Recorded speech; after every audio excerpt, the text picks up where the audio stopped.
Davy Baysinger, welcome to the Warrior Podcast. Thanks for being on, my friend. What is up? Thanks for having me, man. How's life treating you, man? It's been a minute since we last saw each other. It's going, man. Life presses on, lots going on, but I got a little daughter that's 3. Yeah. That's pretty cool. Yeah. And I have a beautiful wife, and we are living the dream. Where you guys living now? Are you still outside of Nashville?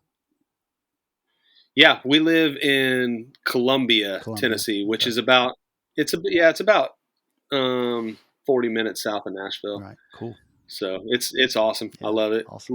Little small town, but with big ideas, Right. so it's cool. That's great, man.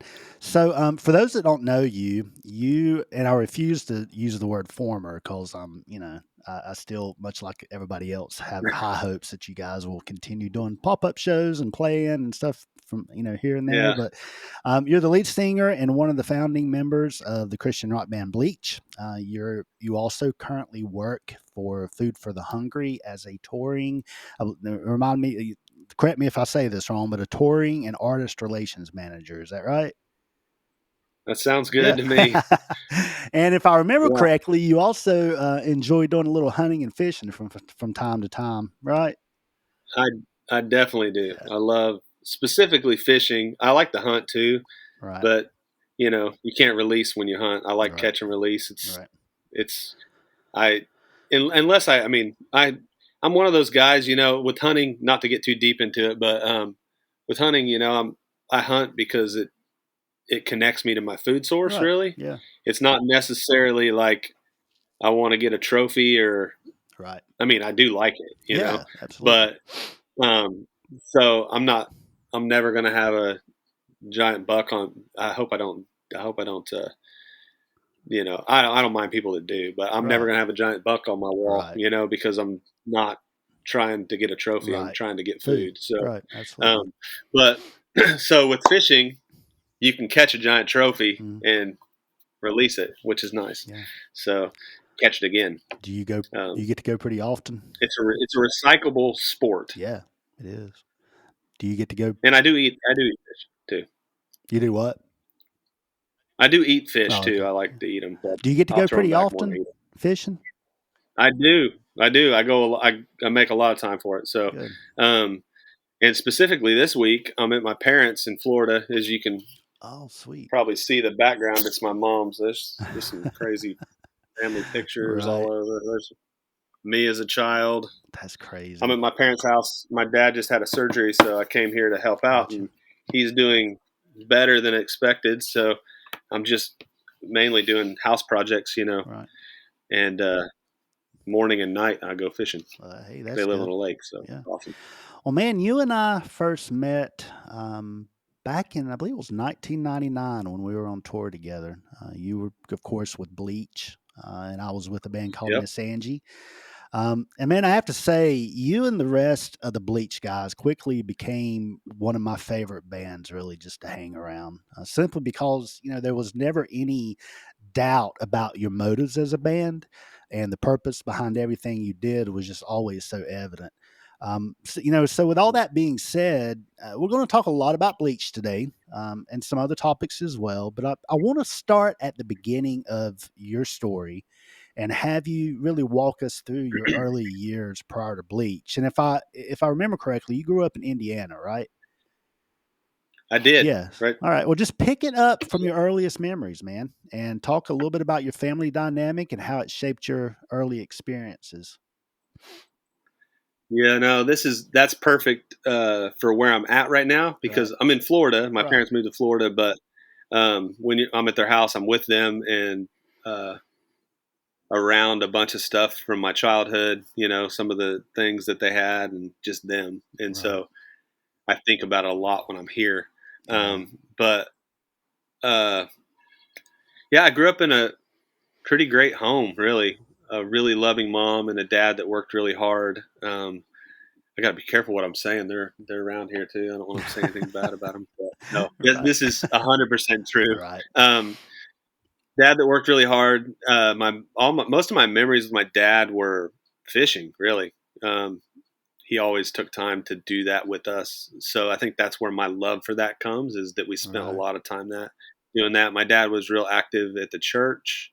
Um, you know, worked at a trucking company called Roadway Express and was like the boss man there, kind of the manager. Right. Kind of worked his way up from that, and so yeah, he did that. And then my mom was a stay-at-home mom, and one of the things I can remember about my childhood that I love, and I think it uh, formed my personality from there on out, was my parents were really always open. Our house was always open, I Right. guess is what I'm saying. Like there was 5 of us kids. I'm right in the middle, and our doors were always open to our friends, and family. And so in the summer, my mom for extra money, she would babysit or watch, do childcare in our house for neighborhood kids. And so they were always at our house, especially during the summer and after school. And so it wouldn't be uncommon to have 20 kids running around our house, Right. because all of us kids, all the kids that she uh, had, babysat, and then like the neighborhood kids would come over because that's where all the kids were, Right. So um, we'd have water balloon fights. It was just all kinds of mischief we would get into. So um, it was a pretty great childhood in that. And then the open door policy really was, my parents fostered kids for a while, so we had Oh, cool. foster kids that came in and out. And then my older brother had his one of his best friends or good friends, was having some problems at home. And my parents talked to his parents, and basically he came and lived with us for like maybe 3 or 4 years of his high school, 3 years during high school. um so that guy came and lived with us. And then my best friend, whose name is Scott, um moved away to a different school. I think he was kind of getting into some trouble, didn't really feel like he fit in, missed going to the school district that he was a part of, which was my school district. And his mom and my mom talked, and he moved in with us also. So he lived with us for, I think, 3.5 or 4 years too. So um, yeah, so that's kind of the mentality I have. And it's always been, even my wife now, we always say our house is not our house. Right. It's God's house. It's everybody's house. It's Right. an open house. So yeah, we had a friend who we just had some tornadoes in Nashville, and Yeah, I heard about that. we were in Florida, and we had a friend. We have a basement, so we had a friend come over and during that, and she just made herself at home and went down, set up a bed down in the basement. Her and her little boy slept down there. So um, yeah, so that's kind of the way we want to live. Right. Don't always do that, but we do try our best. So Yeah. So you mentioned that, you that's guys do what? I don't know if What? that answered the childhood Oh, yeah. question. Yeah, That's man, kind of the absolutely. biggest thing. And my mom was super loving and always. I mean, you can kind of tell by the way we embraced people, but that I feel like I always, a lot of people have a lot of childhood trauma, and I'm sure there's some there for me, but like Right. I Right. feel really, really lucky and blessed, that I had pretty good parents. It makes me want to be a good parent. Yeah, absolutely. You mentioned that you guys, church was a part of your life growing up. I mean, was it the kind of thing where you guys were pretty much there anytime the doors are open, or like what kind of relationship Yeah, with Christianity did you have growing up? yeah, it's my first language. I think Right. like that's how I learned about God. Um, I did. We were there. Our church had, and churches don't do this. I don't feel like as much these days, or some don't. But we had like Sunday morning service, Sunday evening service, Right. Wednesday service. Wednesday. Yep. We'd have a meal every week at the Wednesday service, like a Yeah. potluck, and Right. so that was kind of that was what I did. Right. And my dad was like an elder at the church, so um, that was like, he was really involved. Our family was really involved. So, Yeah. um, I don't think as a young kid, it didn't really sink into me. I was a little bit wild. I always wanted to be different. And I think God just made me that way. I am a Right. little bit different. Um, so my mom and I were actually talking about this this morning.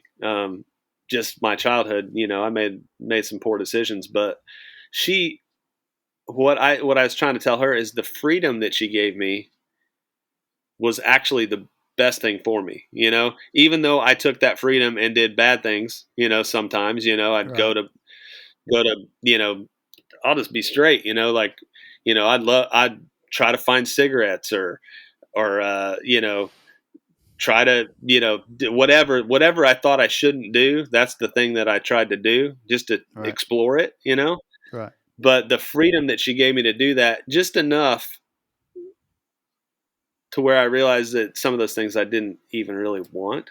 Right. I think I just, you just, as a kid, you're exploring. So I think the freedom was important, Yeah, absolutely. and the trust that she gave me, even though I violated those trust multiple times. Right. So, Right. So at what yeah. point did God really start changing your life and where you really came into a relationship with him? I would say I learned about it all through my childhood, and Right. started kind of wanted to be a skater, wanted to be a punk, like just kind of, my mom let me cut my hair however I wanted, which was shaved on the sides with lines and uh, crazy, crazy looking dude. She, like even I can remember a school picture and I asked her if I had to smile and she said, no, you don't have to smile. So like I have this one school picture where I am looking super grumpy. And the lady kept saying, smile, smile. I said, my mom told me I didn't have to smile. Tried to look hard. Right. Um, and so I kind of went through that really rebellious stage. I was the kid on the playground that you probably didn't want your kids around. I'd Right. say every cuss word just because for shock value. Um, and it was a week of camp, so I was grounded. Okay, so I got grounded, and I was grounded. I think that time, Mom said I was grounded. I was grounded for a week, and I said so, and she said okay, 2 weeks, and I said so, and then she said okay, a month, and I said so, and then she said okay, 2 months, and at that point I said okay, I'm going to shut up, and um, and I was bitter and grumpy and unhappy and just an angsty kid. And Right. my mom, they had like the youth group was going to camp, like our kids were going to church camp, which is the last place I wanted to be really at that point in Right. my life. But um, they were going to church camp, and it was going to happen like they were leaving that day. It was a Sunday, and they were leaving that day. And my mom said, do you want to go to camp? And I said, no. And she said, okay, well, you can just enjoy your grounding then.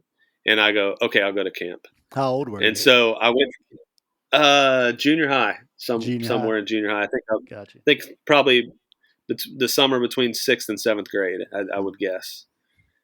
And so, yeah, that's when it was, summer between sixth and seventh grade. And so I went, and when I got there, it's about an hour round trip drive to where our church camp was. And I got there and I saw these kids skating, like they brought their skateboards. Mm. And I was so bummed I didn't bring my skateboard. I go, look, Mom, they brought their skateboards. And she's like, yeah. Oh, I'm sorry you forgot yours, or didn't bring yours. I was like, I didn't know I could bring it. And I was so bummed. Right. And about an hour later, so my mom dropped me off. I got all settled in. And about an hour later, my name was called somehow. And I got there to the office, and my skateboard was there. Oh wow. And my mom had went and picked up my Went back and skateboard got and it. brought it back. Oh, And that's like I awesome. cannot tell you, I know that sounds like the smallest thing. I mean, I guess it's a big thing. It was an hour drive, for another hour out of her day. But I cannot tell you the amount of impact that hindsight that Right. like helped me with. Like Right. I felt that love for my mom, even in the time when I was kind of not deserving of it. And so that week I skated, had a blast, hung out with these kids that were kind of like me, but actually liked God and loved God. And I can remember one night, one of the preachers got up, one of the guys at the like there was like a campfire, and it was like it felt like he was speaking directly to me, and like everything he said connected, and then it was just like it clicked. It was like everything that this is real. Right. Like God is real, and existence is crazy. You know, the fact that we're alive and that we live, and that, I mean, that's just, I mean, if you think about it, in the vastness of the cosmos, in the depths of the universe, if we look up at the stars at night, we literally are on this little planet called Earth, this little speck in the cosmos, and we exist, and we know we do. We can have conversations like this. You know, we can talk, we can dream, we can write songs and music Right. and love, fall in love, fall out of love. All these things happen Right. in this existence that we have. That is crazy. It is, and as far as I know, it's not just crazy, but it's very, very rare in the universe. Like, if not the only, I mean, we're this is all we know, you know, like, Right. but we know it, and that like clicked in my, some of that I don't think I processed it to that level, but it just clicked in my head, like, oh wow, this is real. God loves me. It's not like Santa Claus or the Easter Bunny, but there is a creator, and he cares about me. And Right. it was probably that simple, really. But it changed. It changed from that point on. It changed me. You know, How like my so? passions changed. Like, elaborate on that a little bit more. Um, How did things start changing for you? I got weirdly responsible, but not because I was told to be, but because, like, I mean, and I say that, like, I can remember, like, skateboarding was my life, you Right. know, and I can remember at one point, like, just kept trying this trick, and I was like, I ended up being late for church or something, and I can remember thinking, like, just like maybe it was just the Holy Spirit telling me, like, I don't know how to explain that really, but I had this thing in my gut at like in seventh grade, you know, like young kid. I don't know where this comes from, but I just had this thing in my spirit saying, like, this is this is taking up too much time in your life. Like, it's you need to give this up, skateboarding, because it's it's like an addiction, obsession, you know, like, it's too much, like. And I can remember being like kind of bummed, but also like, okay, like, what else should I do, you know, how should I spend my time? So I literally stopped skating for about a month, and then Wow. I felt like, I just felt, I mean, it's so responsible. I don't feel like I'm this responsible now with things, but I was like, okay, after about a month, I was like, okay, it's okay to pick it up. It's not the skateboarding. It's the obsession and the addiction Right. that came along with it that's the bad part. And so, Right. like, in moderation, you know, kind of thing. Like, it Right. shouldn't control your life. And Right. so then I started skating again and loved it and enjoyed it, and um, found a balance there. So I think You that started was, Yeah, you started playing basketball a lot too, didn't you?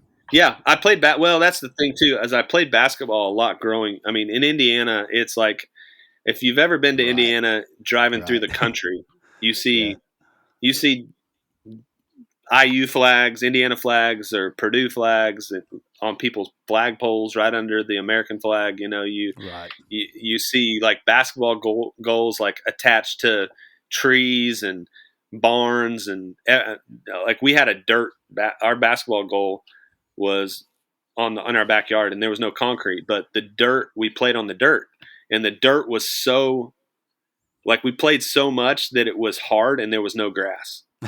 So the only time we couldn't play was like when it rained, because then Right. it would put feet marks in it, Right. and it would mess up our court, you know. But Right. like our basketballs had dust all over them, you know. I mean, yeah. So I did that till I was in junior high, and then I was trying out for the high school team, and at that point I was like, yeah, I don't think I want to do this. Like Right. I went through a couple. I've realized how much. Again, I realized how much of my life it was going to take up, and at that point, I was starting to get into music and starting to write music or starting to try to play music, and um, it was just purely like what's going to be what I want to do more. In church, I would have missed a lot of church, and I Right. actually enjoyed it, and so yeah, so then I stopped playing basketball for the high school, and at that point, I still had that desire, but I also loved being at church. So we started a basketball team at our church, and we played like local Christian schools. Like our Right. first game, I can remember we played like a local Christian school, and they beat us so bad. I mean, it was the worst. Like if you can imagine, like a movie with the worst team playing the best team. It was like every pass got stolen for a layup. It was horrible. And but then we started getting better a little bit, and we other churches started playing. We played other churches too. We challenged some churches to a game, and they just brought teams out, and then those teams then they actually became teams, and that became a league. By the time I was in a senior, we had a basketball league, and there were probably 6 different churches that were part of it, and every team, and then we had like a junior high team and a high school team, Right. and then by the time my younger brother was a senior, which was 2 years later, we had 3 basketball teams, 3 different teams at our church, and the other churches had different teams. That's a boys' high school teams, and then we had a girls' team and a junior high team. So we had 5 teams at our church, and we had a full-on league, and it was competitive. Right. Like a lot of the guys from our high school would quit high school ball and started playing because the competition was better, and the coaching, they didn't like the coach at our high school at the time, so it was like wasn't good for our high school. But and the only regulation with that is like we would ask if anybody wanted to be a part of our team, that they had to come to 2 church events, whether that was Wednesday night or Sunday morning or whatever, a week, Right. a month. And so, and a lot of them came a lot more than that, but Right. a lot of kids got exposed to good stuff because of it. Yeah, that's awesome. So you mentioned That was that a long you answer. Well, I'm sorry for my nah, long answers, man. nah, you're good, man. You're good. So you mentioned that you started really taking an interest in music when you got into high school.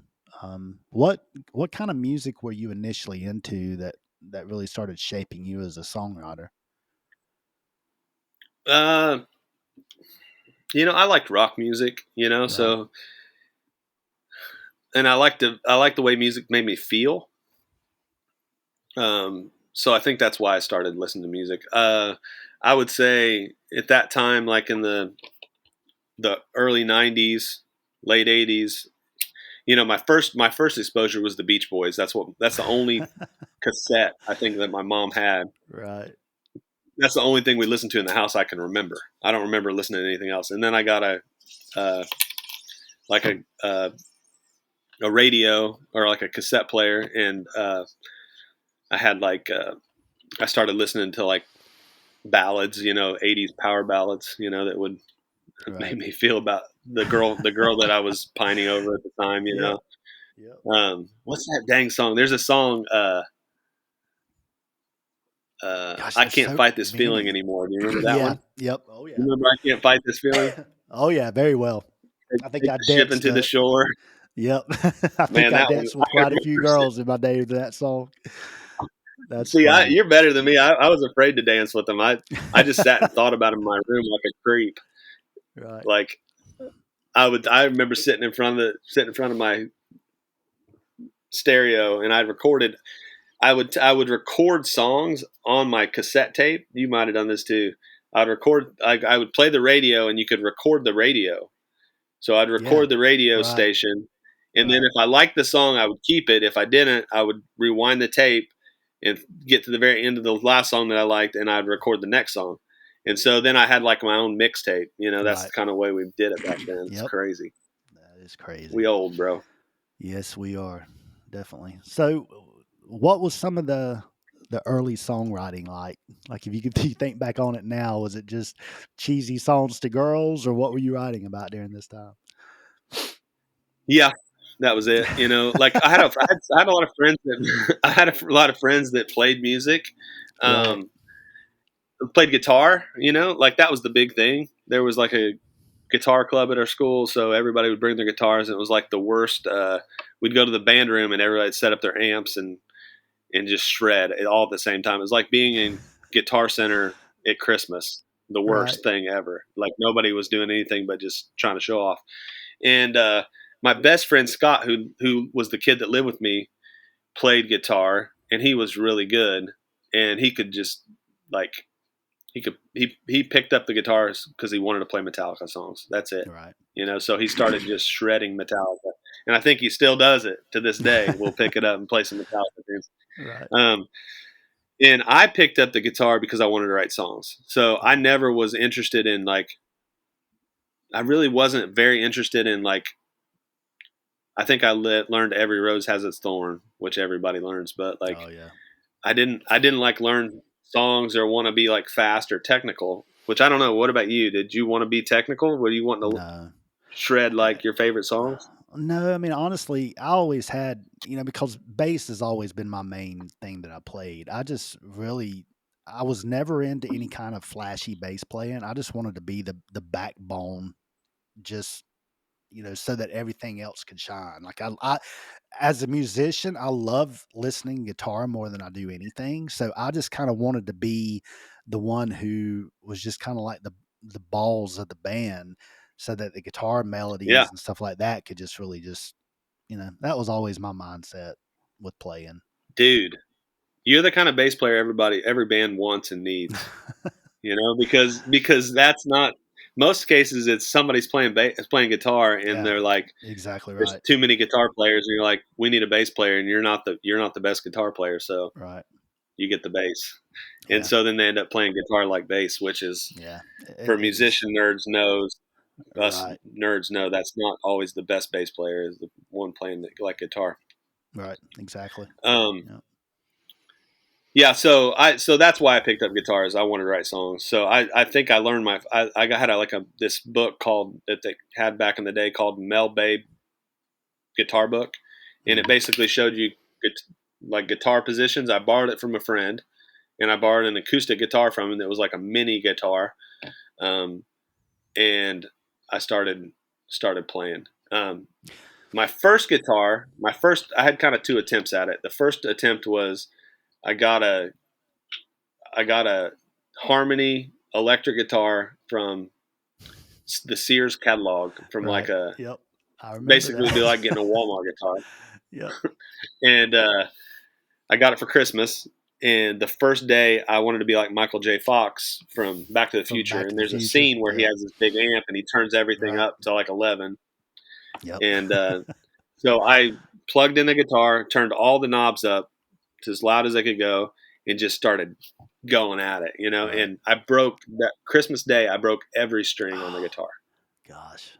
And so I went to my parents the next day, day after Christmas. I was like, I need new guitar strings, and they're like, No, you don't.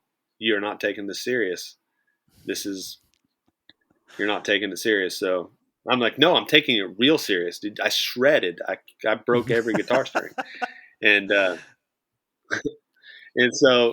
my older brother, was in a band, and he was like, I'll take his guitar to my guitar player, and we'll put new strings on it. Right. So that took about 6 months, and by that point, I think I'd lost my initial passion, and so then later I picked up that Mel Bay book and um, learned two chords, which are E and A minor, which are basically like your fingers go in the same position on those two chords. Right. If you play guitar, you know what I'm talking about, but they go in the same positions. They sound really weird together, but it's really easy to move your hand back and forth, you know? Um, like you just have to move it down one string or up one string, or, like the position. And so I learned those chords and I wrote my first song. Right. I didn't And know any other chords. So Did you write lyrics to it as well? Yeah, yeah. That's what I wrote. I mean, that's the thing. I wrote. I learned the chords, and then I wrote the lyrics in the song, Right. and that's how I started. Gotcha. So, was Bleach your first band, or did you play in other bands before meeting Sam and starting Bleach? Yeah. My first band ever was it really wasn't a band, but it was some kids on my bus, and we Mhm. would we would have pretend instruments, and whatever was playing on the radio, we would pretend we're Right. called the Wild Stallions, and we would pretend like somebody would be the guitar player, somebody would be the drummer. So we'd air drum and air guitar, and somebody like lip sync, and we'd switch off who was the singer. But that was the That's first hilarious. band, and we actually had some practices where this kid Wesley Page, his parents had like a music room set up. They Right. went to church, and like they were the worship people at their church, and so they had a music room set up in their house.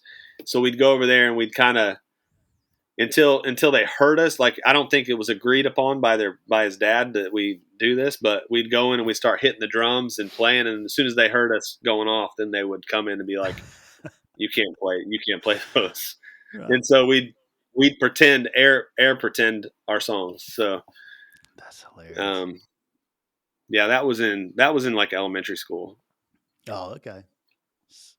Wild Stallions. Wild Stallions, and then my brother and I had a friend that my friend Scott who lived with me started a band called Proven Right, which is Mhm. I wish I could show you the logo that I drew out the logo. It was very very heavy metal looking, Well, and um, we had that band, and then I went to college. That was through high school, and then and we actually did shows and a handful of them, and then we went to college, and then that's when I started uh, playing with this band called Muffin at the time, yeah. and that was what when we got Became signed, Bleach. they were like, "Yeah, you need to change your name." Probably Right. we became So you Bleach. and you and So Sam met at college, right? Is that right? You, yeah, Sam, and yep, were there other original members of Bleach there as well?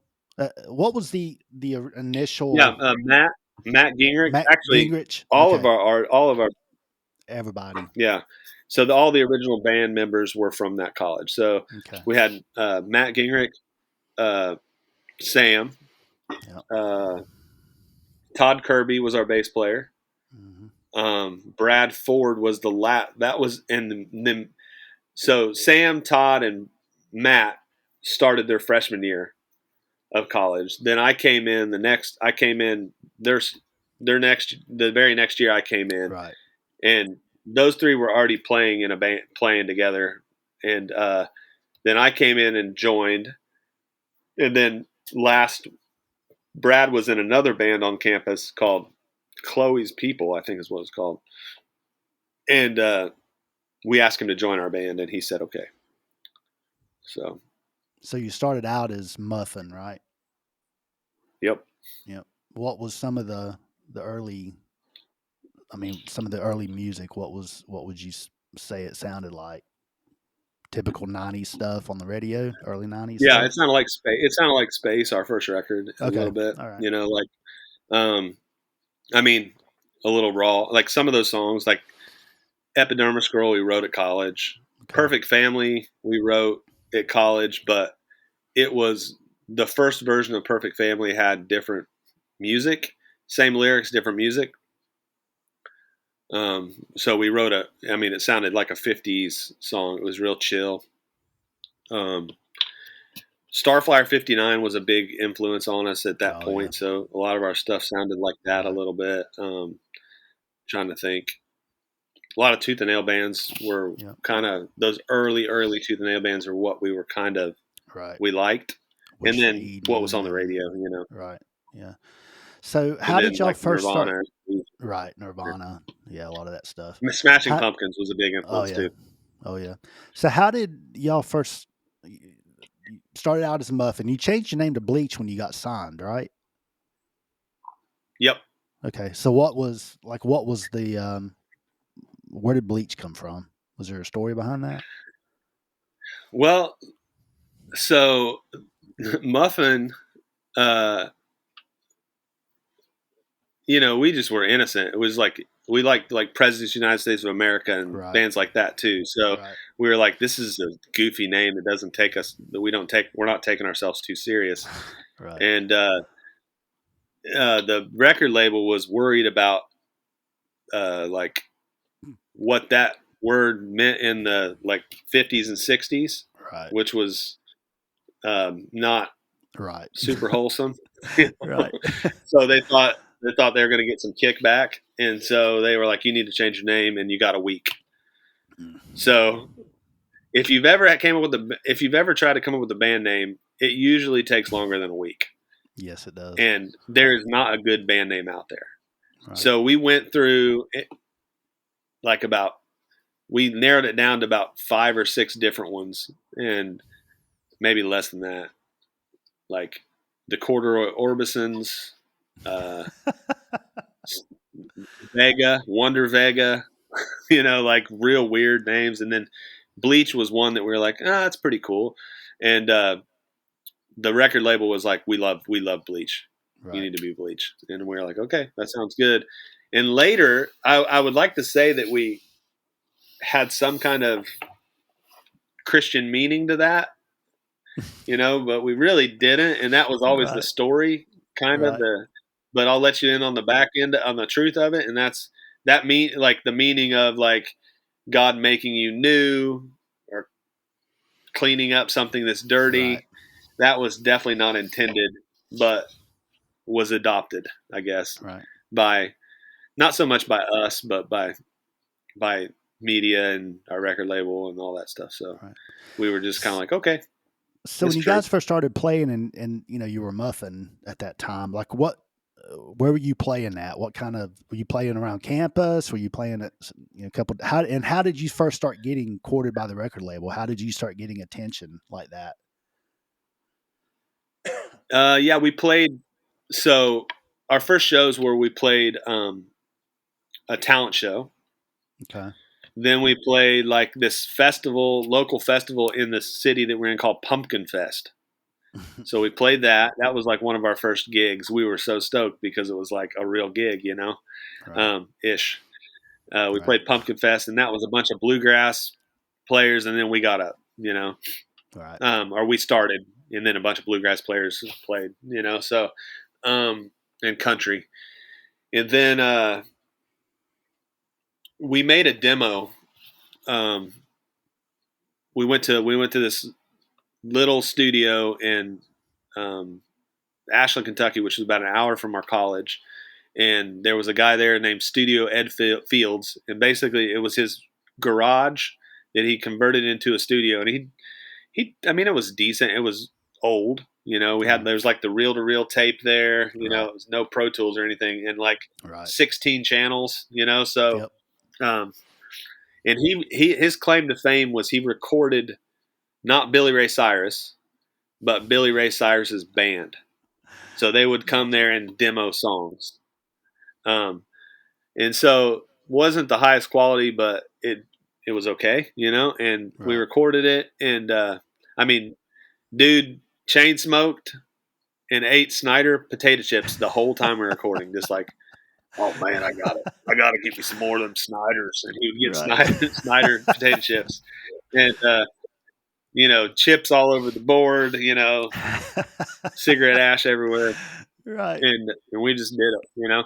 And so we recorded that there, and it was it turned out we had like a cassette, and then we decided we would start shopping that tape, and so we shopped it to Tooth and Nail. We shopped it to a few different places, and our guitar player sent it to Audio Adrenaline, the band Right. that was on our record label, went to college at the same college we did, and so Right. our guitar player's older brother was friends with those guys, and so he gave us our cassette tape, to his older brother, and then his older brother sent it to the guitar player for audio drilling, and so Barry Blair, and so Right. Barry heard it, and I guess he heard some potential. Maybe it was just because we were local. He was like, maybe because he wanted to get into production, but he came to Kentucky and recorded 6 songs at the same place. We went to Studio Ed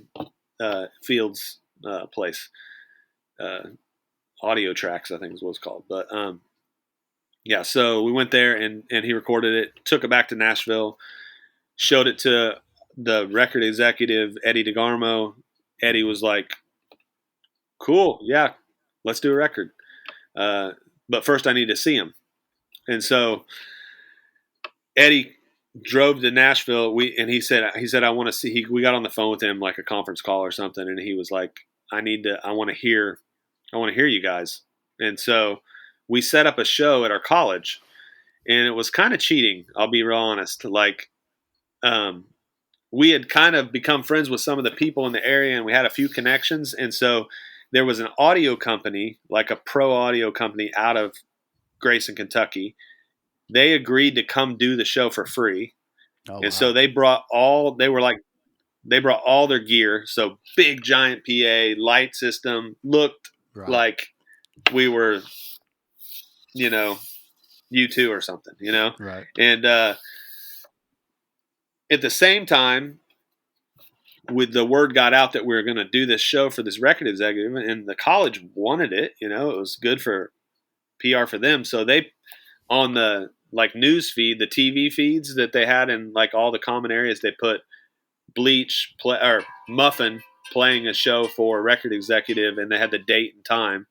And so like a small school of like 500 students, every student came.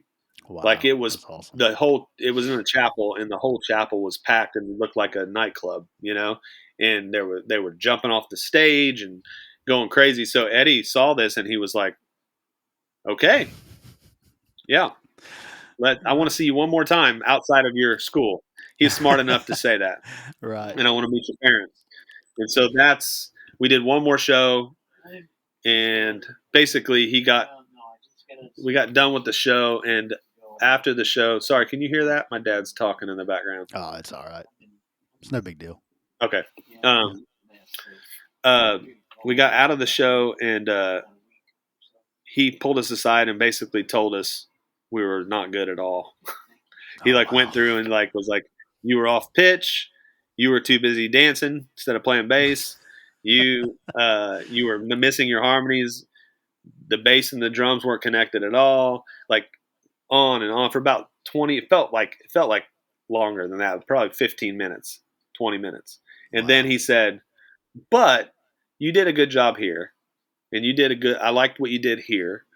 And then he started lifting us back up. And at this point, Sam was like just bubbling up. If you know Yeah. Sam's personality, but Oh, like yeah. Sam was just like just all tense, and he goes like Sam just looked at him and goes, "Eddie," and Eddie's like, "Yeah," and he goes, "Do we have a deal or not?" And it's like a movie, and he goes, "I think we have a deal," and Sam ripped his shirt off and ran outside the door and ran around the church that we were playing at and ran back in, just so stoked. That's Um, awesome. but I still to this day feel like we might have got signed because he'd already talked to our parents. Mm. Like he'd already told them. Basically, he'd already made up his mind he was going to sign us, Right. and, and he did. So yeah, So that's the whole story. when you think back to those very early years of Bleach, what sticks out the most in your mind? Oh man, I think just trying to figure out who we were. You know, Right. it's like we musically as humans, you know, we all dropped out of college. You know, um, moved to Nashville. You know, I think the freedom and just the belief that we have at that age. You know, like you can do it. Right. You're doing it. You know, it's like this is the hopefulness of it. Um, I think that was it. You know, we all lived together in a house. We moved out of college, and So it was really like forming in who we would become. Right. Hindsight, when I listen to those records and I listen to the lyrics, I feel like that's not how I would say it now, and maybe not even really how I believe now, but it was a section of my life of who I was at the moment. Um, and so I feel like it was just innocent and really just trying to figure out who we were musically and as adults and humans. Right. So, Yeah. What were some of the early challenges you faced as a band? um, I think ego was something that was there a little bit. Us just, we all wanted to work. So as people do, you try really hard and you work really hard and you want to be the guy, that holds it together. I think there was a little Right. bit of that, but I think a lot of our challenge, like I remember the first show we did, we had our parents are still helping us a little bit. Like we had this station wagon, we called it the Dragon Wagon, and it was like one of those station wagons with like this really big with the wood panels on the side, and it was like uh, green, like kind of emerald green colored. And we called it the Dragon Wagon, and we hooked a U-Haul trailer up to it and would pull it around. Well, I remember like it started acting weird, so we pull off the side of the road and we open the hood, and like the engine is literally glowing red. Wow. And so we're calling like on the side of the road, calling Matt, our drummer's dad, like he's a Ford mechanic, and he's like it's glowing red, and he's like ask all these questions, and his dad's like, look, you just need to stop. He's like, you need to stop and let it cool off. He's Right. like, it's just you're working it too hard, you're pulling too much, and so we did. And then I remember having flat tires or breaking down. Like early on, we broke down. You have just whatever vehicle you can afford at the time. It's different. It was different during those times. Like nowadays, I mean, I go out on tours now, and it's like bands their first tour, like literally they're on a bus.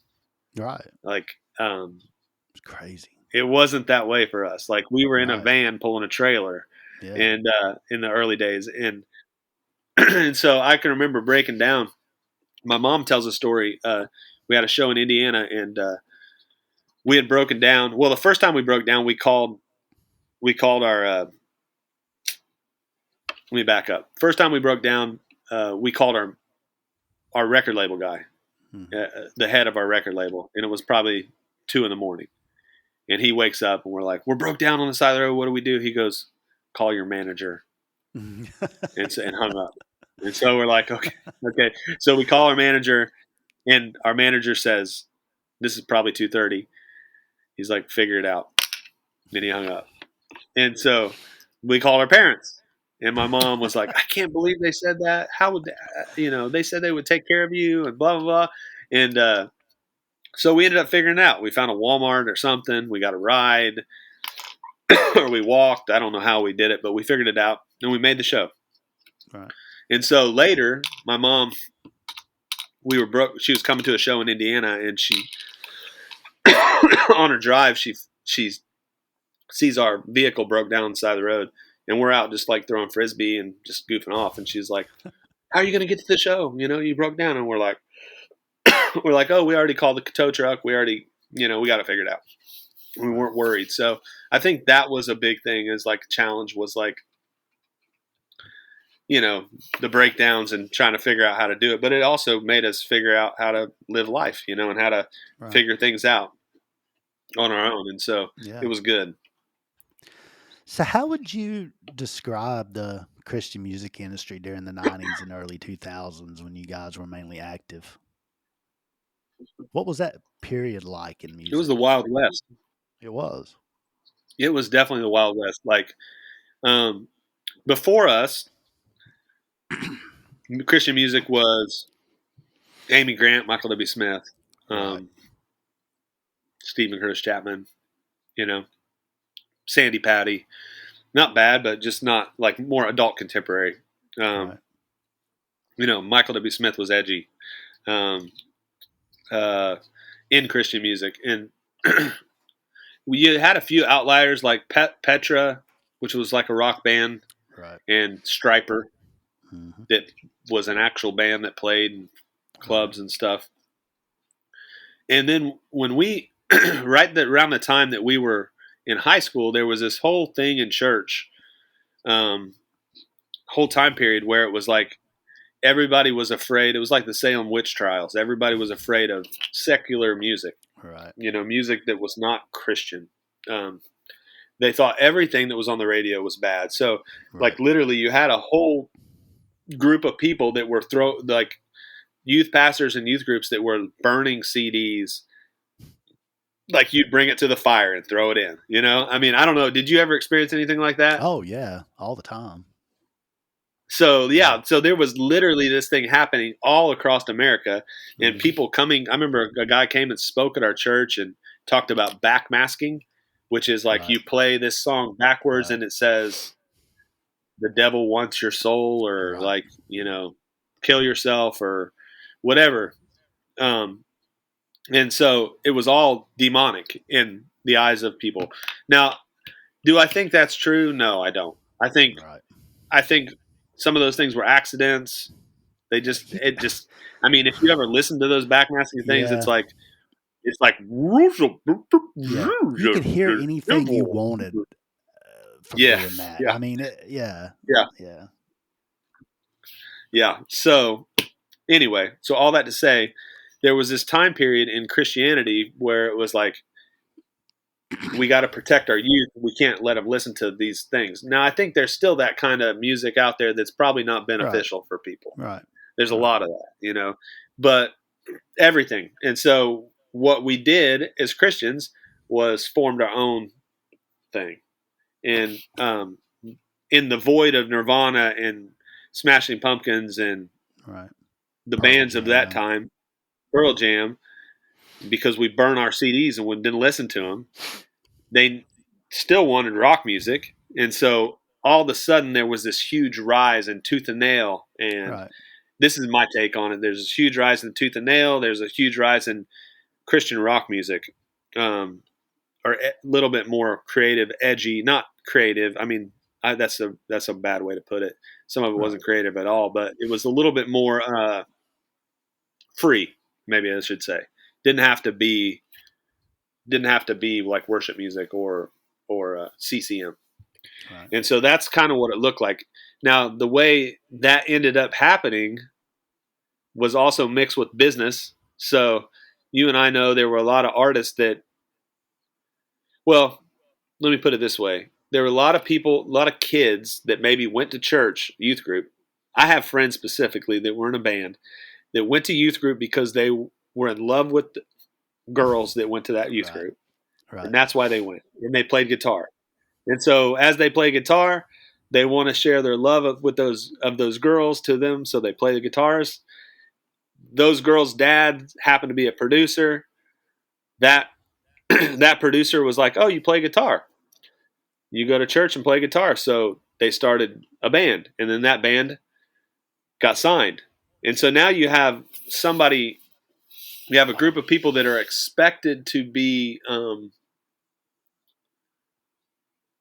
like, it's basically a kid from high school that's not really, that maybe has exposure to church, and they get put on a Christian label, and they're expected to be a biblical scholar Right. or Exactly. a voice that is. And we have the same thing today a lot, where it's Mhm. like somebody's charismatic and they're expected to be a theologian, and people listen to them and they become a celebrity pastor, you know? And Exactly. so it's, there's and it works out good sometimes, and sometimes it works out really bad, Mhm. and so in those cases it was like, you know it's like if you go and immediately you're one thing, you're who you are, you didn't have time to develop as a human, or your faith even, and you're put into a position of leadership in that faith, and then because you're in a band, and you're a star, and so you're a celebrity, Christian Right. celebrity, and you're a Mhm. voice, and then there's this person that Christianity wants you to be, and Exactly. the youth pastors and everybody So they ask you pointed questions like, "What? Tell me your favorite Bible verse," or like, Right. "What is your?" They ask you questions like, "Tell me your like your conversion story and what." And it's like When were they're you making slain up in the stuff spirit? because they don't really have a they don't really have a story, and so all of a sudden there's this divide of who they are and who they are supposed to be, and it starts to Exactly. do that, and so you end up Right. with a lot of bitter, jaded people who feel like they were pushed into something that they Right. weren't, Right. and so unfortunately that happened to a lot of people, and you Yeah. saw it on the road. So Absolutely. there was that dark side of like Christian rock music where it was like it's a good thing we didn't at that point in time. It's a good thing we didn't have social media because Oh we gosh. probably would have all been uh, what do they call it, canceled. Right. Yeah. So, You're right. um, but I mean, even our band, like we were just goofy. We were kids, Yeah. we were like having fun. We're shooting paintballs at people. Like Sam and I would have like freaking firework fights, where we'd shoot bottle rockets at each other. We had a game called 3 Seconds where it was like, we're boys Mhm. doing boy things in a band. Right. I don't Right. condone those things. I don't think they're good. I don't think that I would want my child doing that, but like we made like little bottle rocket, like we got like a tube. I don't know, we might have shot you with one. I don't know. You probably did. Like we'd make a tube, like I took a PVC tube and would light the bottle rocket, drop it down in the tube, and you'd have that game was called Run Like Crazy. Yeah. And I so don't like think you I we think I would remember aim it. I think yeah. I don't think you ever shot me, but I think I saw it. I do recall Yeah. seeing it come out on a couple of And occasions. we had a game called 3 Seconds, which was like a Mhm. low powered BB gun. This is, I mean, like today this would be, and I don't know. I mean, I'm sorry if it's offending anybody in your podcast. I don't condone it, but this Yeah. is it's like a low powered BB gun. It's almost like a airsoft gun, but Right. we used actual BBs, and Mhm. we would say 1, 2, 3, and have the other person run, and then you shoot at them. And then if you ran, then the rule was then you got a chance to Right. not run. If you shot one time, then you'd have to be the runner the next time. And so Right. these are dumb things that kids do, and it's innocent. We're not trying to we weren't trying to hurt anybody or anything like that, but in Right. each other, but we just laugh and think it was just the stupidest thing. It was like Yeah. And so one of the bands I was in one time, we were playing with Johnny Q Public and came out in the middle of their show and broke into a full fledged WWE wrestling match right there in the middle of the concert. Body slams, figure four leg locks, the whole 9 yards. Yeah. So we did our share of it was a immature weird time. antics. It was a very weird time, Yeah, and you're but it doing was all this fun. in a youth group. Yep. It's crazy. Right. It's a crazy. Yeah, Johnny Q was crazy. Yeah, they were There was another such band a called Evan Anthem. yep. Those dudes had a one of the guys would do what you call a dollar bet, and basically, and you're poor when you're on the road. And that I mean, in Yes, you that are. era, you're Hmm. poor. Yep. You're getting the McDonald's meals. When you're first Exactly. starting out, like when we're first starting out, we're doing everything we can to survive. Hmm. And like they had a dollar bet, so he would do anything for $1. And so you just be like, okay, like I'm embarrassed to even say some of the things, but like we like okay, like I remember at Cornerstone Festival, it was Hmm. like I don't know if you remember that festival, but it was like Oh yeah, dirty in the middle of Illinois. dirty. There's like Yes. you're like the grill of their touring van was full of bugs. It's in the middle of Yes. summer, hot of summer, Right. so Hot. it was like they had murdered 50,000 bugs going down the highway, and Yep. I was like, okay, I'll give you this $1 if you lick that grill. And dude did it. He did it. Just like stupid stuff. Right. It's I know crazy. it's it's crazy. So anyway, That's awesome. So eventually, you guys signed. You left the record label that you started with, and you signed with Tooth and Nail, right? Yep. Yeah. So How did we did 3 records with Forefront, and then Forefront? 3 records, Yep. 3 plus the greatest hits with Tooth and Nail. Right. How did things change when you signed with Tooth and Nail? Were things like comparing them with Forefront? Um, I think it was good. I mean, we had success both places. Mhm. Like I mean, our early success was, we we like won a Dove Award and Right. for like Modern Rock Song of the Year, and Right. we're nominated for a few things. We had like a #1 single on Forefront with the song "Super Good Feeling," and then Mhm. but we never really we felt like we were a little bit more on the fringe than Forefront was, and Right. our label, the guy who signed us, sold the label to EMI, which was like became Capitol Record Right. or Capitol Christian, and Right. so EMI was the parent company, but EMI CMG, so it's EMI Christian Music Group, so it was a portion of them. And anyway, all that to say, it was a major kind of label. They sold it to them. Their deal was they had to stay for like 3 years, and then they could leave. They could retire, you know. And so we had a new label manager, and these guys were great dudes. I would say they're good humans for sure, but they kind of wanted to make their own mark, Mhm. and so they started signing bands, and that was right around the time when like Backstreet Boys and NSYNC, went from Right. Nirvana and Right. those bands to Backstreet Boys, NSYNC, Right. more like dance boy bands and girl bands and stuff like that, pop.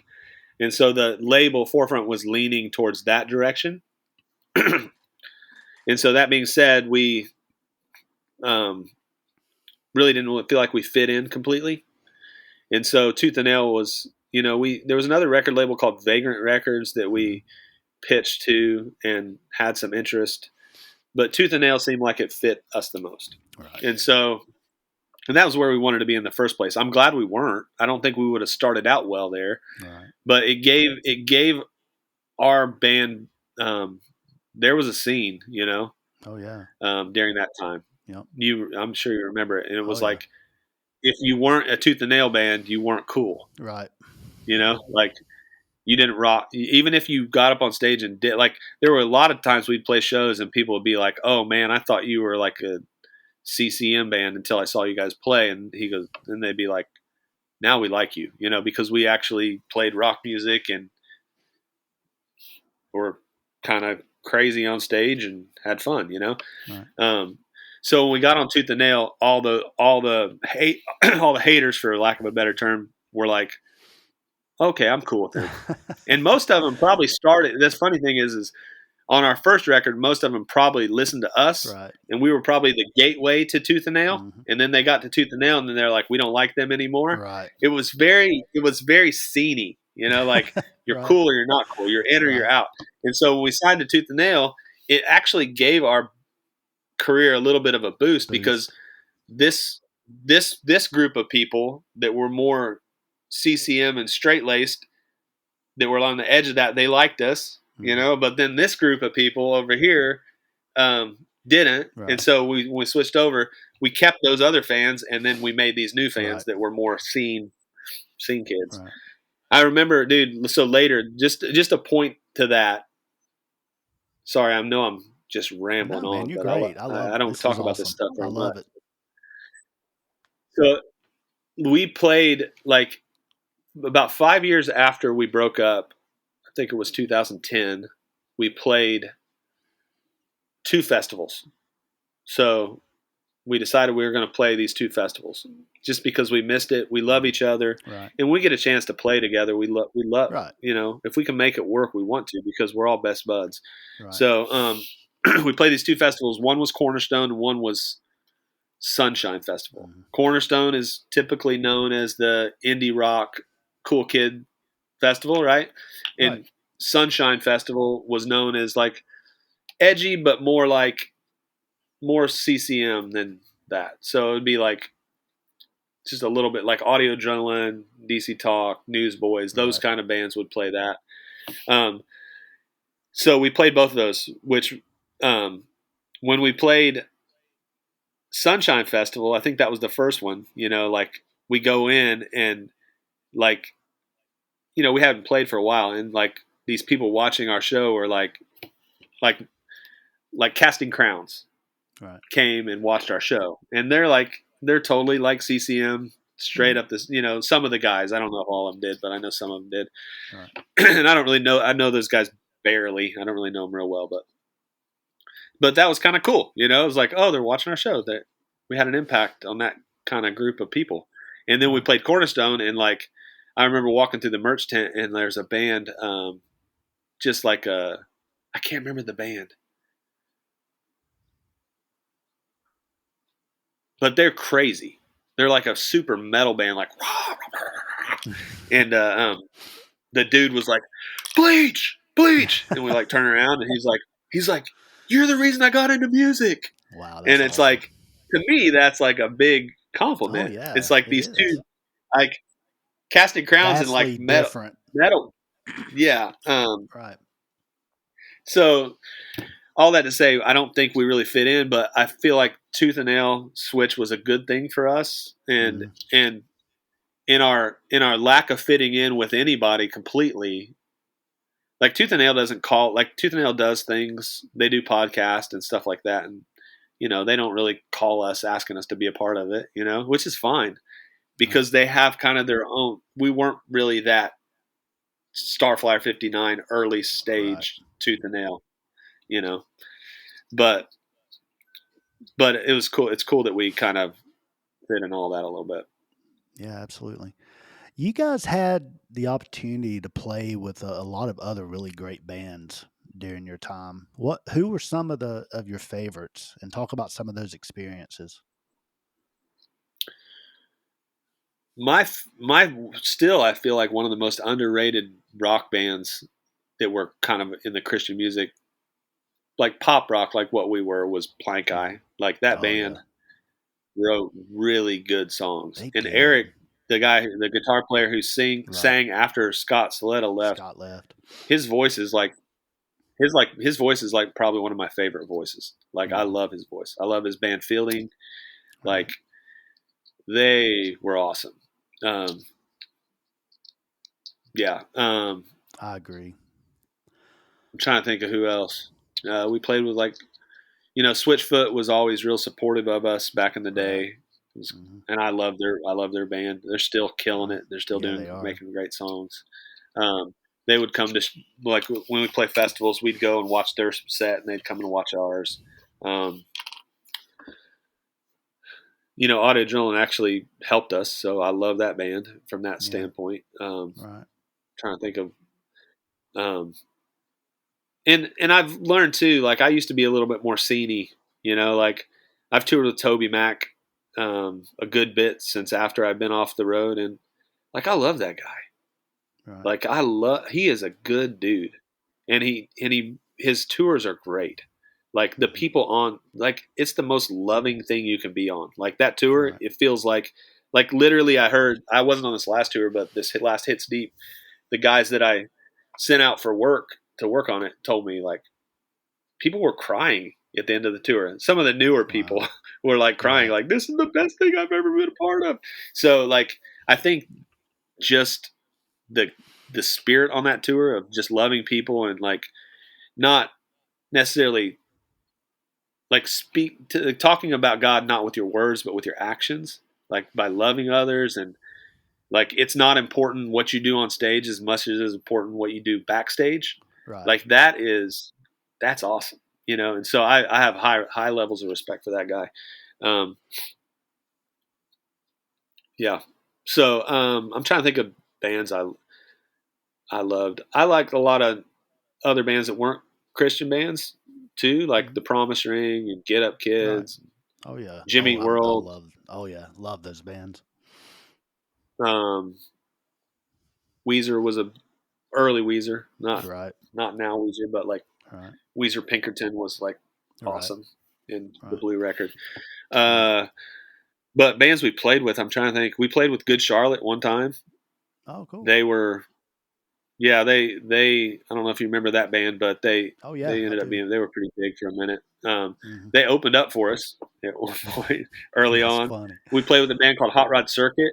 Like I did a Hmm. tour with them, and they were like they weren't that was like bars and clubs, so that Right. was pretty cool. And they're a great band. We did one show in with Fall Out Boy actually, where they Oh opened wow. up before they before they Really? started. Yeah, That's they awesome. opened the night. It was Fall Out Boy and a band called American Hi-Fi, and it was their first. I think it was one of their first tours. We just played one show on that tour, but that was an interesting experience. But Yeah. um, don't really love their music, but like they were successful. Right. Did pretty cool stuff. Right. We've Uh, also yeah, seen a lot of changes in the music industry over the last 20 years, most notably with the rise of digital platforms. How do you think that's impacted the music industry, especially the Christian music industry? I mean, majorly. I Yeah. mean, there's a couple things I feel like that have impacted the Christian music industry. So after Bleach was over, I, I a few years went by, and then I ran a record label. So me and another guy ran a record label called Slow Speak Records, and we had some really great bands. And they were creative, like great humans. Most of them, I think came from a similar background as we did. Were Christians and are grown up in church and um, good wanted to use music for good. Like to make the world better. Um, but we tried to, at first we tried to pitch some of these artists to Christian music, the ones that fit. We tried to pitch it to Christian music, but it was like there was still rock stations right at that point, like 2010. There were still like Christian rock stations, but it was like I had one band that was number one for like 2 or 3 weeks, had like two number one Right. singles, and I go to do the report and look and like how many iTunes singles have they sold, and they sold like 100, maybe like 200, 150, 160, of the Right. single. And so during our time, if we had a number one single, we would sell a whole record. Does it make sense? Yeah. So like Right. we would make, instead of 99 cents, we would make 15. The record would sell for like $15. We'd sell Right. a CD. And so um, it's not it's not a very good model, to try to just sell records and or sell singles on the Christian music platform of like rock or rap or indie. I mean, rap does okay, but yeah. Right. So that's kind of the change, and it makes it hard. From a label standpoint, what we had to do was focus a lot of our energy and time on licensing Right. and music placement. So like, how do you get your music placed in a certain place? Like we had our artists on, like TV shows and movies and commercials, and we'd also get them played in like Starbucks, coffee stores, and video games. One of our artists did a video game. They were on a video. Their song was featured on a video game, which the game sold.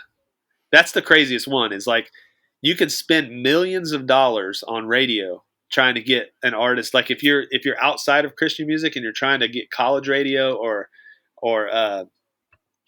rock radio or whatever, you can spend lots and lots of money and still not see any success. Right. You can spend millions, or Hmm. half a million. Right. Um, but we got our artist on a video game, so people are playing the game and the music's playing, and they paid us for the song. So I think it was, I mean, I don't know, a good bit. Yeah. It was probably Yeah. 60,000. For the song. Something I don't know why that number's in my head, but Right. something like that. And so now the artist actually gets paid for their song and people are listening to it.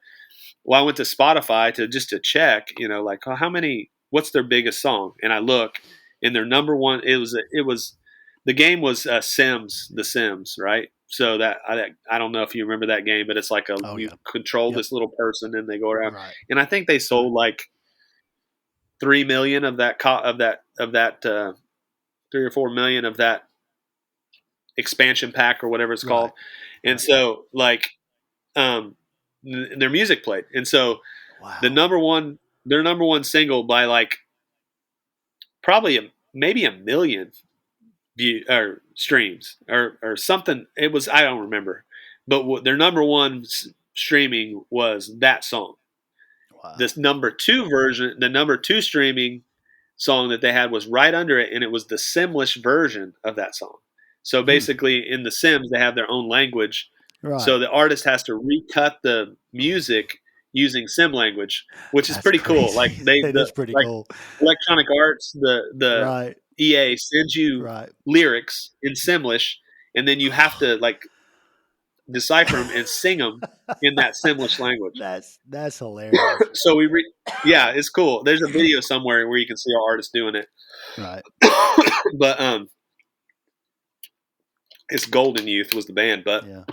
yeah, that was their Simlish version was the second most played song of their in their. That's crazy.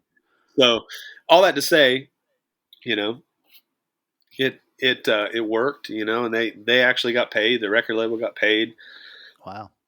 a little bit, and so it was a good. That's how we kind of refocused it because it, the industry was different. To kind of answer the question, the industry was different at that point. At that point in 2010, where it was like Christian music, what like rock and like fringe Right. Christian music was not really accepted. Right. There's Right. still some, but Yeah. it's done differently. Right. And so, and part of the reason for that is go back to the beginning is they didn't, we didn't have uh, people burning CDs in the Right. late 2000s. People started going, Right. oh, maybe the backmasking isn't real. Maybe these aren't all devil worshippers. Right. Maybe God uses some of these great Right. songs. So Yeah. Um. they don't quote Christian. Right. When you guys decided to call it quits, what was the catalyst behind that? What kind of led to y'all deciding to hang it up? Um, I listened to Milam's podcast that you did on here, Hmm. and Right. he described it a little bit. Yeah, he did. Basically, he said, and he was in him and Jared were in a time when they lost their brother in Right. Iraq, and so um, they were kind of a shell of themselves at that point, just Hmm. because Right. who wouldn't be? It's like Right. they're trying to navigate some serious grief and Right. uh, pain Right. and suffering, that they were dealing with losing their older brother, and Right. so that was happening at the same time in my life. I was going through some marriage issues, and you know, I just knew from the very beginning of Bleach, we always said family first, and Right. that was a mantra. We would recite that to each other. Family Right. first. I mean, it wasn't like a. I mean, it was just something we knew, and we already Right. that was what we lived for. And my family, which was just me and my wife at the time, was falling apart, and so Mhm. I needed to be home. And Right. so I remember, and I think Mom talked about this, but we were in Europe and we went out to take a picture of. He wanted to take a picture of this building at night, and so we went out there and took a picture. And I just told him, I was like, "Dude, I think I got to quit. I think I got to be Yeah. done." And like he said in his interview, it was a relief to him. And Right. I got back from that, um, walked back to the place we were staying, and the band came out and they were like, "Dude, where you been?" We're in Houten, uh, the Netherlands, and they're Right. like, "Where you been?" And I'm like, we just went and took a picture. Like, what's up?" And they're like, the phone's been ringing off the hook. Your dad had a surgery and your dad's surgery went bad and he might not make it. Mm-hmm. And so like I'm in Europe in the Netherlands and Right. they're telling me my dad might not make it. You need to come home.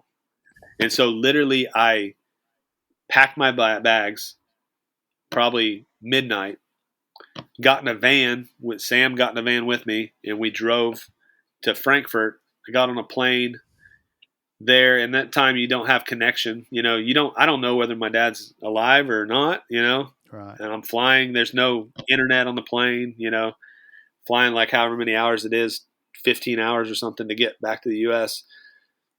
And on that van ride, I told Sam, I said, I think I'm done. And he said, no, don't say that. Like he's like, you're in a stress. They say don't make decisions when you're under stress. You're under a lot of Right. stress. I'm like, no, I think this is something that needs to happen. It's been something before. So yeah, so that's kind of how it. My dad's still with us, by the way. I'll Right. say that he made Right. it through, so Right. that's great. But it was a crazy time, man. Yeah. So takes And a then in toll too, just being gone. right. That was during Christmas, and Right. So you played your farewell show in 2004 in Nashville. I had the privilege of actually coming to that. It was a great show. You had some pretty amazing bands that also shared the stage with you guys that night. You had Reliant K playing with you, and you were able to convince 7 Day Jesus to get back together and play. Um, Take us back to that night. What was that experience like for you guys? What were some of the emotions that you dealt with during that last show? um, it was awesome, man. It It was really was good. awesome. Um, That was a it really was, great night. yeah, it was, yeah, it was awesome. It's hard to really put it into words. I think a overwhelming sense of gratitude. Mhm. You know, I think to hear everybody, to have so many people there and to be sold out and people flying from different states and Right, um, it just felt like winning the lottery. It's right. like I can't. I still think about it really fondly. It's like Mhm. we were able to live our dream, and it wasn't just us. Didn't just affect us. It visibly. There were some interviews. I don't know if it even made it on the thing, but there were some people that interviewed after the show. We kind of last minute decided, hey, we're going to make a video of this show, and so we Right, just had our like literally it's the lowest video budget. We literally had our friends go with camcorders on the stage, like home camcorders, not like nice ones, and like I think they had like 5 or 6 cameras, and by the end of the show, like half of them batteries are dead because I think we played a long time. yeah, Um, but anyway, the feeling I think was just gratitude. I mean, mhm, I think to realize that we were a part of something that was bigger than us and that it helped people. Like, right, there's a lot of music out there that's great. I mean, right, and I think there's a lot of really good music, and music does different things for people. Like, some music is made to avoid your pain, right? right, It's like you hear a song like pop music, it's meant to escape from it, and that's needed, and that's right, good. And then some music is made. I feel like our music was somewhat that some in some instances, but the heart of it was deeper than just to avoid your pain or to escape from it, but it mhm, was to face it. And and and it might not always be happy songs. And those are the songs that I'm drawn to because I want to be I don't want to escape to be happy for a little bit. I only have one existence. I want to be my full self all the time. right, And I want to bring that along with other people. And so when when our music would have a deep connection with somebody, and that was, I mean, it blows my mind even to this day. But like, I'll get a Facebook message or somebody will say, hey, this helped me through. My dad died. It helped me through this Right. time, um, or I felt like an outcast, and I was able to use your music helped me feel okay being an outcast. To me, that is so much bigger. You know, Right. we may have been a tiny band, but I feel like I was a part of something bigger than the music and bigger than like the show and bigger than like I feel like I was able to be a part of something that had some true impact and mattered. And Right. I can't take any credit for that. Really, I just was available in there, I think Right. that's the feeling I felt from that show is like this part of my life mattered. And don't we all want that? Like, Absolutely. Yeah. I mean, when you make this podcast, you're probably wanting it to matter, Right. like, Right. and that's why we do. That's some of us. That's why we do things. Right. It's not about money. It's not about fame. It's about making the world a little bit Making a better place. difference. Exactly. So Yeah. Talk about your yeah, fans for a minute. and Well, yeah. finish your thought. Go ahead. No, I was gonna go on a soapbox, but probably shouldn't. So All right. Well, I was just I talk will. about. I'll say it. I'll say this. Okay, go for it. Go for it. I'll say this. Like, we live in a world right now where a lot of people are bitter, angry. They're worried about what rights are going to be taken from them. They're Right. worried about all the things. And I just want to say, like, don't worry about what's going to be taken from you. Instead, worry about what you can give, Give. whether That's that's good. your time, whether that's your energy, whether that's Right. like maybe a little bit of time to listen to somebody who has a different opinion than you or different thought. Right. Like, we are all humans. And Right. this is very biblical. It's Hmm. like if you look at Jesus and how he treated people that were different or outcast, this Right. is so the heart of God is to love the outcast, the people that are Right. different than you, Right. the prostitutes, tax collectors. I mean, we can go on to today's society and say the immigrants, the trans people that are trans. Right. Love people that aren't like you. Right. It's essential to the gospel message of Jesus. Right. And I want to say that. I want to say that deeply. Like, figure out you don't have to agree with them. You don't have to Right. say that's Exactly. what it is, but you have to love them or Right. you're not following Jesus. Right. And so I and I don't want to get on a soapbox, but we have one if you're a Christian or not, we have one existence that we know of. Right. It's the one we're in right now. You and I, right? We live on this planet. We have one chance. You're going to either be bitter through it and grumpy and angry, or you're going to choose to love people and have joy and peace. Right. Which one do you want? Yep. Very good. Newsflash, we all are going to die. We have a certain amount of time here. Like, every moment is sacred. And so I would say if I'm patient, kind, loving, have long suffering, and you can keep going through all of what Galatians talks about are the fruit of Right. the Spirit. Right. If you carry those things make your existence, make my existence better, right?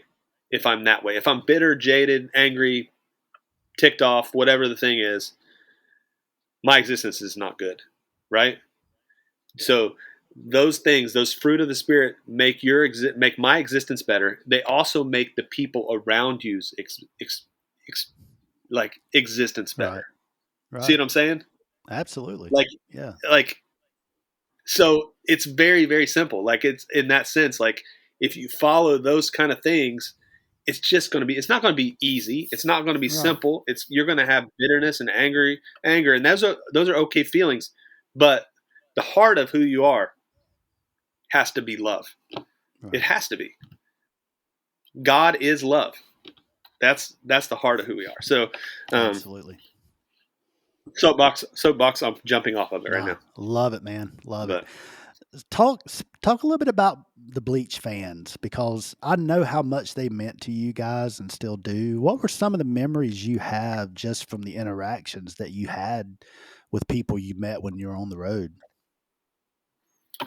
I mean, countless. And I think that's another thing. Like, I'm grateful for again the size of our band, and we were never an arena band. Right. We were never we barely were a theater band. Where we play in like a you know uh, you know 1,000 people or so. That's about where it was. So Right. that allowed us to make a living and continue to do it, but also be connected still with the people that listen to our music. So it was Right. always weird to call people fans, even Yeah, when I know. Facebook and I Instagram know. came about and Twitter where you have followers. I always feel like that word weirds me out a little bit. Right. It's like, I understand. I don't want anybody to follow me, you Right. know, Right. I, you know, so I didn't really want fans. I wanted friends or humans that we could interact and we could do something together. And Right. so that's the beauty of it is they kind of had their part. And so, um, there's a lot of, I mean, like a lot of those stories, like some of those people came to Nashville. I helped make recordings and we lived life together still, like Pete Prevost, one of my best friends. We just started getting breakfast. He ended up playing in Sanctus Real, but he started out in a band and coming to our shows. Um, and then his band opened for our band. Um, so if you think of it, like I never thought of him as a fan, you know, Right. um, he would probably tell you he was at one point. But same with like Sanctus Real. We'd played shows with those guys, and Pete ended up playing in Sanctus Real. Right. Before Pete played in Sanctus Real, and Dan Gartley played in Sanctus Real, they were friends of ours or fans of ours. Like Dan Right. Gartley um, went on a mission trip with us. Signed up. We did some random mission trip, and kids signed up. It was something our manager set up, and he signed up to go to Costa Rica with Bleach. And so then he played in Sanctus Real. So it's a lot of really cool things like that, or you know, friends that would come, people that would come to shows all over the U.S. and that was pretty great. Right. There's a song on our record Astronomy called December, Yep. and that song is literally about our fans. Yeah. And there's a line, sometimes I think you believe in me more than I do myself. Right. And that's kind of how I felt. It's like, Right. I'm grateful, but it was cool. So I don't know. Yeah. I don't know if that answers your question, but I No, it feel like totally does.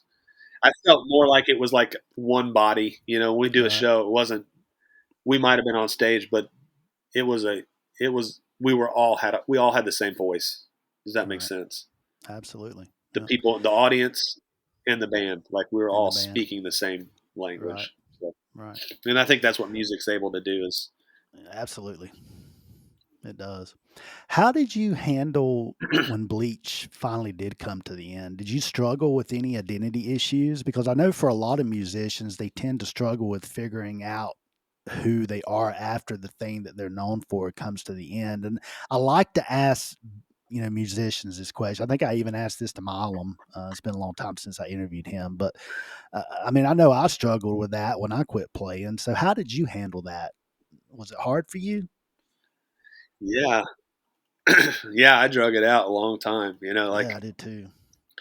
we did our final show, and then we made one more record, Right. and then after that record, we made a greatest hits that I Right. was kind of guiding all that Right. a little bit, and like after we made that last record, like everybody would do their part and then they'd leave.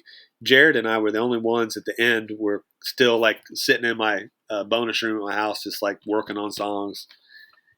Working. He'd hit record or whatever, and I'd go sing, or I'd have him sing a background vocal. So um, we drug it out. But all that to say, yes, it did affect me, and it's crazy because our band came up during a time when it was not cool to be a rock star. Like you had the '80s where it was like everybody was super glammed out, big hair, and then all of a sudden the '90s happened, and all of a sudden it was like that. In a matter of like literally a month, that went from the coolest thing ever to that is ridiculous. Right. And Nirvana hit, like Right. Yep. Pearl Jam, all those bands. So they were the anti rock star. It was like the everyman. And so that was the heart of our band is like we're not rock stars. We are people playing music. And Right. so and if one of us got out of line and started acting like a diva, like everyone the other four dudes would beat us down.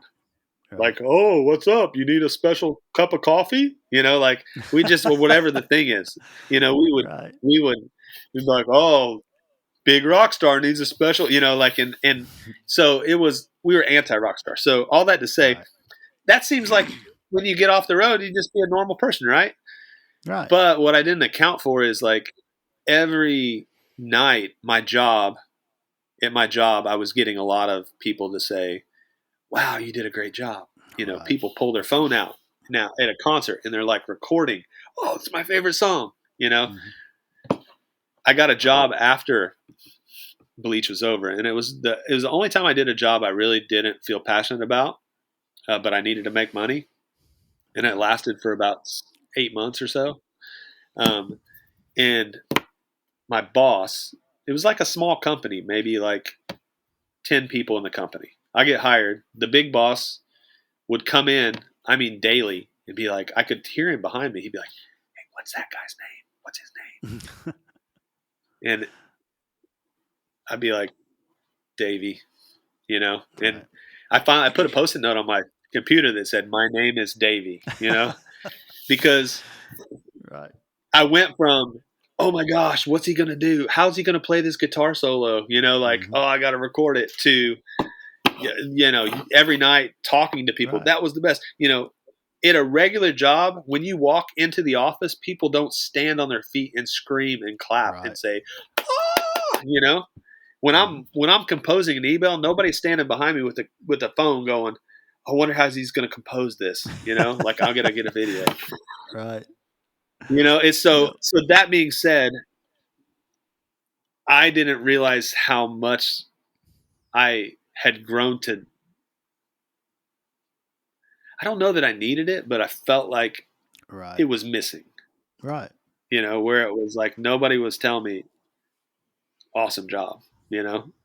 Um, so that's just a true thing, you know? Yeah. And even like the tightness of our band.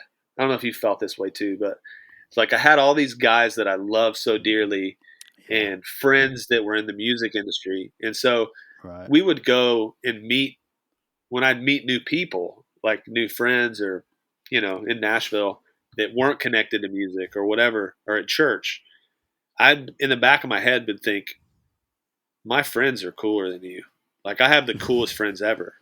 The Yeah. only problem, like I love my friends, like, Mhm. and I did, but I never saw them because we all Right. went our separate ways. Right. So I think I dealt with some loneliness in that too, Yeah. like, yeah, it messed with your brain, bro. It Like does. being Yeah. in a band is not, even if you're trying your best to be anti rock star, it affects you. It will affect you. And so Right. it did affect me, Yeah. and yeah. Yeah. I understand. I went through it myself. It's hard. Yeah. It's really hard. What was the hardest thing for you? I mean, it was really just figuring out who I was, other than Matt, the bass player. I mean, and it took me years to really figure it out, and because Right. you're wrapped up so much in that aspect of yourself. Um, I mean, what's funny, is the first job I think I got. This was after I got off the road with Angie, with Miss Angie. And the first job I got after that was actually working at a Christian bookstore. And I remember what it was weird because I went to stock some CDs on the shelf and I stocked Miss Angie's CD. And it was Which is weird. weird too because you weren't. Yeah, and you were very connected with that, but Yeah. you weren't there. Your name was in there, but your picture wasn't on the front of it. Right. It was Angie, right? So Right. that yeah, so you're like nobody in the store is looking at that CD from the cover that doesn't know anything about it. They're not Right. going, Matt. They're not like they can't like go, like hold the CD up and look over at Right. you and be like, Right. "You the same guy?" Yeah. So sorry, Exactly. I didn't mean to interrupt. No, no, I Maybe mean it's that's cool, what you're but going to that say. it was just weird. It was just weird knowing that like I think it was like 3 months earlier I was on tour with you guys with Angie, and we were playing shows all over wherever we were, and then like 3 months later I was stocking the CD on the shelf. It was just weird.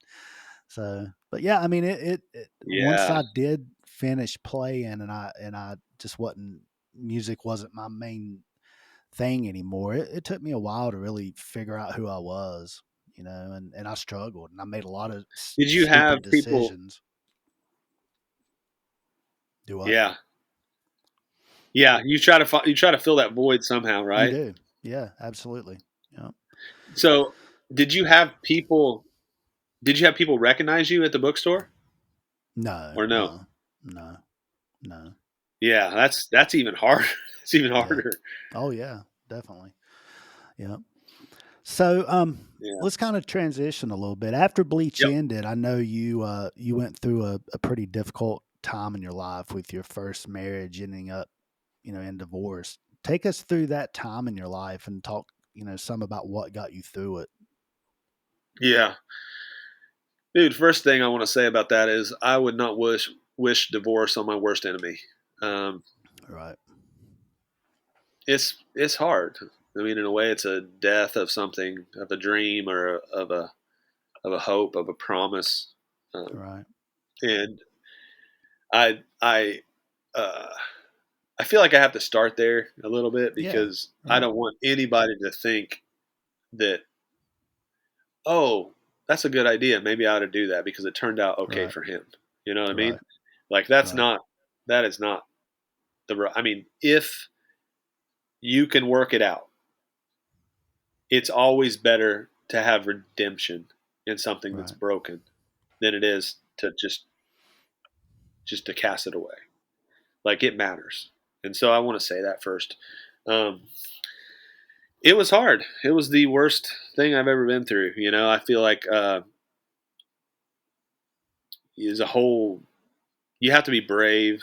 Like you have to be willing to rediscover yourself. There's a moment in my life where I felt like it's like an analogy would be like I'm walking down a path and we're walking down this path and there's this giant obstacle in the way and you start to try to go around it and then you realize you can't get there's no way that way either and you go around the other way and you no way and you're like at some point you just have to like you're just like okay I got to start climbing and I Right. may fall off this a few times but I have to climb and I have to climb and climb and climb until I get over it and Right. so at some point you have to face that thing that is there and Right. so if life is smooth and everything's perfect you never have to be challenged. And so and this is a human thing, right? Like it doesn't matter if you're talking if you could listen to any podcast about this. It doesn't have to be a Christian one. Right. God has made it that way for some reason that we grow the most when we're going through struggle. And Right. so I strangely, not the beginning stages of it, but in a weird way look back on that time and that divorce and what I went through fondly. I don't know. I don't know if that's the right word. Um, Because of what God taught yeah, you through it. yeah, because of Yeah. how much I grew, Right. and as a human, Right. and it gave me more understanding for others. who go through the same thing. You know, um, there's not enough communication about it either. Maybe somebody listening to this Right. podcast has gone through it. There's a lot of shame, that goes as you're going through it. Um, and I had somebody tell me at the very somebody really close to me at the very beginning of this. It was somebody I wanted to tell that I was going through. You have your close network of people that you need, you know, family members that you need to talk to about it. And this person in particular was like, they kept missing my phone call. I kept missing them. I'd already told like most of my family. This was one last person I needed to tell. And finally, like I get a phone call from them, and they don't know anything that's going on, And he he's like, look, I got 5 minutes. I work at a factory. He works at a factory. When the bell rings, I got to be on the line. He's like, I can't. Right. I only have 5 minutes, and Right. so I'm like trying to rush through this big thing of like, hey, me and my wife are getting a divorce, and he's like, but I also have already dealt with a little bit of it, and I'm like, I'm an optimist, so I'm like, it's going to be okay. I'm okay. I want you to know I'm okay. We're working through this. It's going to be fine. That kind of thing. Where bell rings, he hangs up. Soon as his shift's over, he calls me back and he's like, "Hey, dude." So he felt like I was taking it lightly, but I was just trying to get to the end Right. without talking about the middle. Does that make sense? Right. And Yeah. so, and he just said to me, "God hates divorce." He's like, God hates divorce. And I was like, man, that was like a freaking knife in my chest. And just, Hmm. I spent my whole life talking about God and being honorable and being a good man and Right. doing the right things and Right. memorize verses of the Bible, and uh, quoted them on stage in front of people, you know, and of this God. I memorized his words. And now you're saying God hates divorce. And so, in a sense, it feels like he's saying God hates you, Right. or he hates what you're doing. And so then I talked to him for a little bit, and we had enough time to really get through it. And he understood, and it was not that at all. He didn't feel that way, Right. Right. But later, I had somebody. I was telling the same story to somebody. He said God hates divorce, and I love this person, and I kind of believe that too. Like, and the guy just stopped me and he said, I just want to tell you, Davey, like, God can never hate anything as much as he loves you. Mm. Right. He hates divorce because he loves you. Right. He hates what it's doing to you. Mm. He hates That's that good. because he loves you. And Right. I was like, gosh, man, that's it. It's not, and I think that's what can get confused so much. Is like we hear this thing like when somebody says the word sin or um, sinner or you're a sinner or it's like it's a condemnation. But really, God loves you so much that he doesn't want you to go through the things that you have to go through when Right. you choose those things. You know what I mean? Right. Um, it's like if there's a bullseye and you're throwing darts, sin, if you want to get legalistic about it, sin is everything except for the very center, not the outer center, but the center of the bullseye. Right. Anything outside of that is sin. This is perfect in the middle. I don't know a single person that can hit that bullseye every single time. There's some that are good, but Right. not everybody hits the bullseye every single time. And so, sin, if we think of sin, it's more thinking about when you're off the mark a little bit, right? You may still be on the board, you may have still scored points, but maybe it wasn't perfect, right? And so, in that sense, that's what sin is. It's not being 100% right all the time, which Right. is every human's condition, right? Yep. And so that hopefully I say that not to make you feel more pressure to hit the bullseye every time, but to say it's okay. We're just trying to hit the bullseye. We're gonna do better next time. We're gonna keep trying. We're gonna keep Right. trying.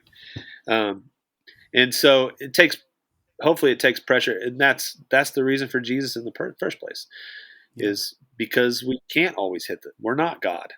We're not Right. outside of ourselves. We can't travel to the moon. We can barely travel to the moon. It's like Right. we can't travel to other solar systems. It's like we are Right.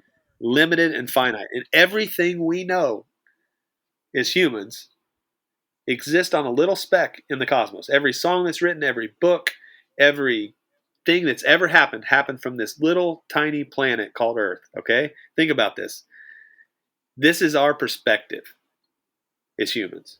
We know very, very little. We know everything from one perspective. If I sat at this place in my mom's house and all I could do is a 180 and look around, my reality would be very limited, right? Right? Yeah. Right. It's like Absolutely. Yeah. it it's like that is how limited every human that has existed on this planet, and Right. only existed for a small amount of time. So for Yep. any of us to be, I know everything about politics, I know everything about science, I know everything about religion, and to fight so mad about it, No. I No. would just say like I would just say like we really don't know very much about anything. Right. You're exactly And right. that is okay. Yeah. And that's okay. And the like neurologically, our brains are made up as humans, and I don't know why this is, but our brains are made up in a way where we need a conclusion. We have a starting point, a problem, and we need a conclusion. Every movie you ever watch, it's like it wraps itself up into a bow. There's an ending. There's a conclusion. And so for Christians, a lot of time our conclusion is we have to boycott everything that's not God. We have to do Right. all these things. We have to fight against the evil.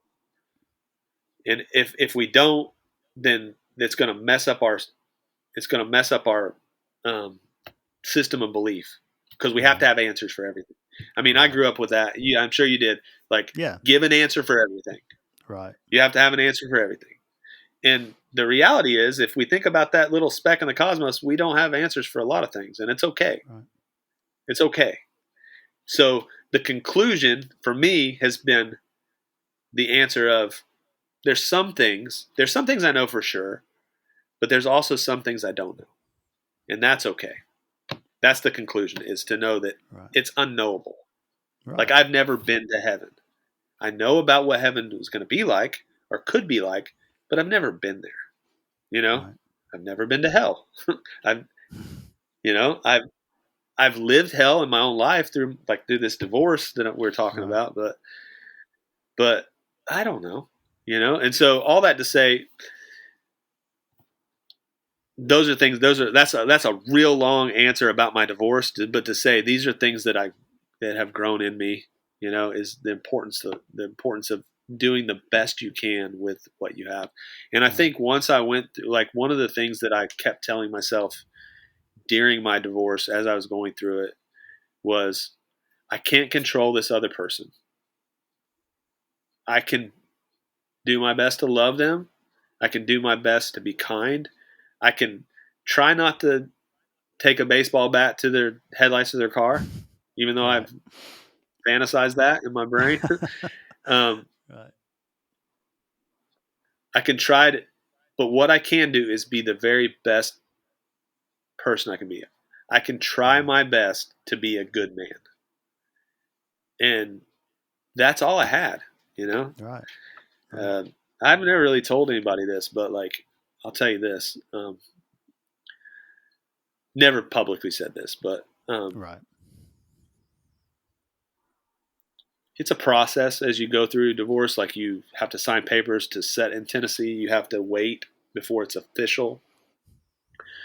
And so during that time, I'd give myself challenges to get through stupid things like, I want to see how good I can get at building a fire. I want to build fires every day. Right. And I literally Mhm. I'm pretty good at building fires. I build them every single day. And like, I remember sitting in front of a fire at one point by myself, in the midst of this kind of pain and suffering I was having of this thing breaking and going away that I had made a commitment that was going to be forever till death do me part, and Right. like looking at my ring at the time and like taking it off. I remember throwing it in the fire, Mhm. watching it glow, get red, bright, and then no, take it out. I'm not divorced yet.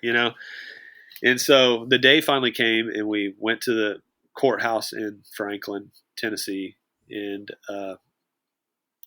went before the judge. Do you want a divorce? Yes. Really quick. Okay, grant your divorce. Walk out, Mm. and I'm like, that's it. Like I remember getting in my car and driving off, and was driving home, and there's a park on the way home, just a little park. And I pulled into the parking lot of the park, and I just sat in my car, just like thinking, this is over, it's done, you know, Mm. like there's no. And I sent a text to my ex-wife in that moment. I said, I know that I want you to know that this isn't how I wished it would be, but I accept it.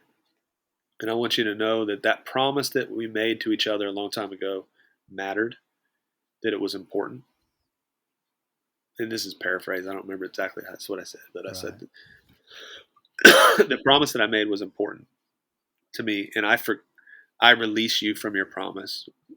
I only ask, would you please release me from my promise that I made to you? And she just texted back, yes, of course, I release you from your promise. And Mm. I don't know why that was so important to me. Right. So, but I do know why it's important because I meant it. Right. I don't like to Yeah. break promises, but Right. um, now we'll fast forward. I don't mean to transition here, but No, go for um, it. I will just say this real quick because this is a story of kind of redemption, and there's beauty in this, and that's years went by. I met a girl. We got married. My current wife, Right. and we had just gotten married. She had moved to Nashville. She was working a teacher job, or she was getting ready. She had to go to Franklin, which is where that went down, Tennessee, to do training. Then on her way home from training, she got a sandwich, and I was like, she should be home by now. So I like look, and we are like newlyweds, like Right. maybe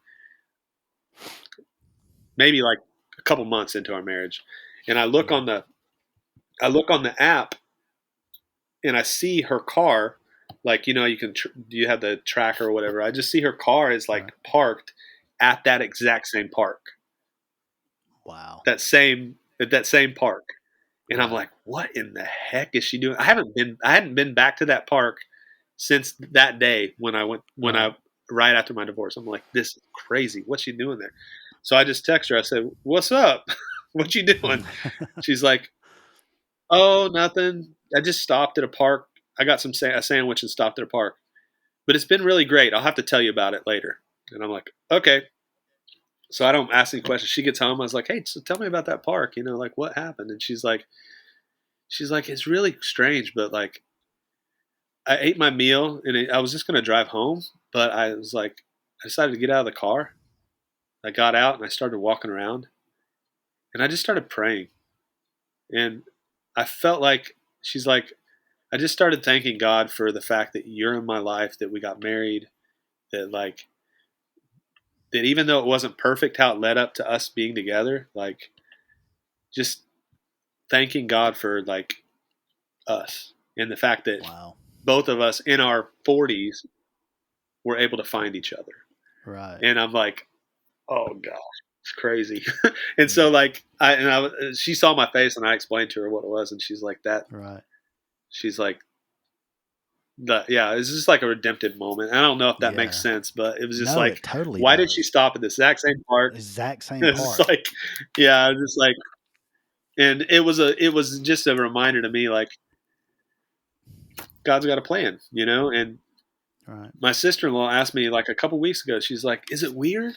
Like you lived this whole life, you got married, you lived this whole life, you bought a house, You probably were thinking about starting a family um, with a woman, and then you get a divorce, and then you have, is it like a second life? Like you lived a whole different life with the in a new house with a different person, and you have a daughter, and I'm like, no, it's not. It feels more like a book, Right.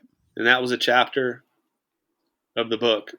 Not happy about, but that was a chapter, and now I'm moving on to Right. this a different chapter, a little bit better story.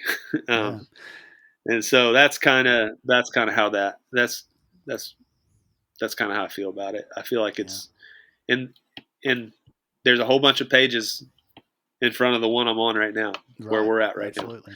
whole Yeah. bunch of pages Yeah. that You are mentioned that yet to be written, you and so yeah, you mentioned that you guys have a 3-year-old daughter. What's fatherhood taught you?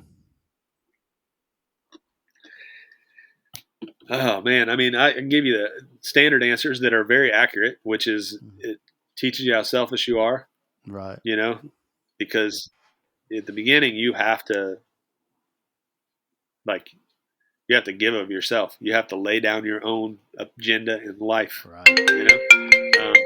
Hold on a second here. I'm getting a phone call. What is that? It's my wife right now. Hold on 1 second. Hey, what's up? We're just hey hey. Hold on. We're just talking about you. Look, there's my daughter and my wife right there. Hey. Who's that? I'm doing a podcast. Oh, hi. This is Hi. Inger, and this is Juniper. Juniper, say hi. Hey, Hola. Inger. Hey, Juniper. I've known your Hi. dad for a long time. Oh, Hey, it's nice meeting you Can I call you guys. guys back? she's Say, going to sleep. this is Matt. Say, nice to meet you, Matt. Nice to meet you, Matt. Say nice to Ni- meet you, Matt. nice to meet you, Juniper. Yeah, it's not you. And it's not you. Can't see her whole face. There you go. There There you you go. go. Wow, Buenas noches. she's a cutie. All right, I love you. I love you, girls. I love you, Daddy. All right, bye. That's awesome. That's about the only person I interrupt the podcast for. Right. Sorry. No problem. Yeah. So, well, I don't know what we're saying. We were just talking about what fatherhood has taught you. Oh, yeah. I think it taught me what love is too, a little bit more. You Yeah, know, like absolutely. it's good. It's good. I always it's funny because I always say like struggle is what makes you better, right? I Right. mean, you can go through that whole thing. Like, if you want to be a athlete, it takes a lot of work to get to the point where you can be competitive and do the right thing. You know, if you want to be um, physically, you want to do those things. You have to train. You know, Right. and the same is very similar with your soul and your spirit, right? If you want to be a better person, it takes work, Yeah, and absolutely. sometimes that work and that training comes from. I think we always say. I mean, you can look at all the great quotes. You know, trials, tribulations, suffering are the things that can bring greatness to a person, right? Is a Right. man, you know, Right. like like Jacob when he wrestled with the angel. There's a story in the Bible. Jacob wrestles an angel, and he wrestles him all night long, and fights and fights. Turns out this angel is God in the Yep. story, right? Hmm. So Jacob is wrestling with God, and all night long he wrestles and wrestles and wrestles, and finally he doesn't give up. He keeps wrestling, and God obviously could take him out in a second, but he wrestles with him, right? And in the very last moment, God touches Jacob's hip and dislocates it or puts it out, right? Right. And the fight's over. Yep. And then in that moment, God says, I'm now going to give you a new name. And you are a new person. Right. Um, and I think that's a story like Jacob walked, the Bible says he walked with a limp for the rest of his life. Hmm. And I've heard people say, don't trust a leader unless he walks with a limp. Right. Yeah, that's very He's true. been through something. Been through something. And so, all that to say, suffering and pain cause us to be stronger. Yep. But I realize also this is one other point that kind of I've come to through all this is like, when Inger, my wife that you just saw on the phone, or we just talked on the phone, when we started dating, things were like smooth. Mhm. Like we got along, Right. we were friends. There was no turmoil in my life. I loved it. It was great. Right. But I went out to drink coffee with my friend, and he was like, "How you doing, man?" I was like, "I'm doing great." And he's like, and I started thinking,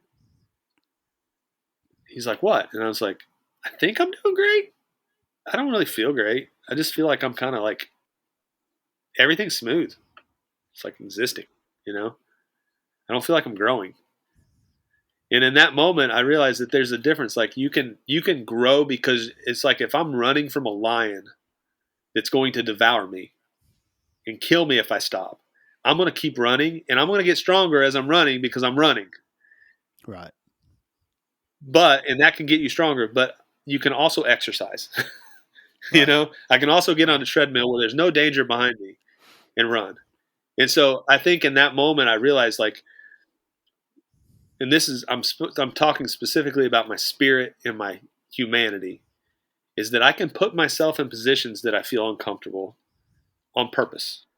I Right. can work out my mind and my spirit. I can I can do it. I can do what people do physically with my mind and my spirit. Choose to love people that are hard to love. I can go put myself in a position where I talk with a homeless person. I don't stop, but I don't say no when they come and ask for money. I actually stop and talk to them. Or Right. somebody that's awkward that normally you'd be like, I gotta escape this person because this is weird. I don't want to. I don't have time for this. But actually stop and make time. And it can lead to some weird places. You can hear some weird stories. Or you can end up giving somebody buying them a hotel room for the night, or whatever the thing is. But it makes your spirit softer. You know what I Right. mean? And Yes. so like to Absolutely. put your like drive, and it doesn't have to be that. It can be just like drive a different way home. Like be curious. Like these are things that make us alive and human. And so I don't know why I went off on that tangent, but these are the things I've learned through that divorce and Right. through it's like just fullness of life. Like learn how to live fully and be present in the moment that you're in. Um, Absolutely. No, that's good stuff, man. It's definitely so good stuff. So, as I mentioned at the top of the episode, you currently work for Food for the Hungry. Talk a little bit about what Food for the Hungry does for those who don't know, and what's that experience been like for you? I always say it's the best job ever, and I've had good jobs. I mean, being a singer of a band was a really good job. Right. um, Running a record label was a good job. I've always done stuff I believe in, except for that one time at that one company where that we talked about. I did that. That didn't last very long, but um, Right. I've been lucky enough to be able to do things I believe in, and not everybody has that. I feel really grateful for it. I Right. wish everybody had that. But yeah, it's an awesome organization. So I've been there for a while. I started out. Milam used to work there, and so he Hmm. kind of helped me get the job. And Right. Food for the Hungry is a relief organization, and we're working in over 20 countries in the world. Um, some in South America, uh, Asia, pretty much on most continents. Not Australia, but Right. just kind of spread out. Um, Africa, and so we're working in all these different countries. And the thing that we do, I mean, we do a lot, but we do relief work, which is basically like um, refugees and people who are displaced or have been hit by a hurricane or genocide in some cases where they've fled from Right. their own country and move into a different area. And they're in refugee camps. Will set up like hospitals and schools and things like that so they can have some normalcy in life. But the main goal, we always say that we want to end all forms of human poverty. So um, I think that word "all" is so important Oh yeah. because you can have a lot of money, you can have a lot of money and be very poor. You can Exactly. have little money and be very rich. you know. Right. Um, and so we work in these countries, and a lot of times we do it through child sponsorship. So we'll work in a community. Could be 3 to 600 houses, maybe even more houses in a community. So just a little village or a community, and we'll go in. And these are communities that have always struggled. So they don't have clean water source. They struggle to find food. They don't really have any way to make a living. No occupations there. No like industry. Uh, and these are communities that have struggled for generations. And so uh, and have always struggled with poverty, extreme poverty. So we some of the hardest places in the world where it's just you just are striving to every day. You just want to survive, to Right. try to find water, to try to find food. Um, so what we do is we go into these communities, and our goal is within 10 years is to be able to leave that community and be sustainable.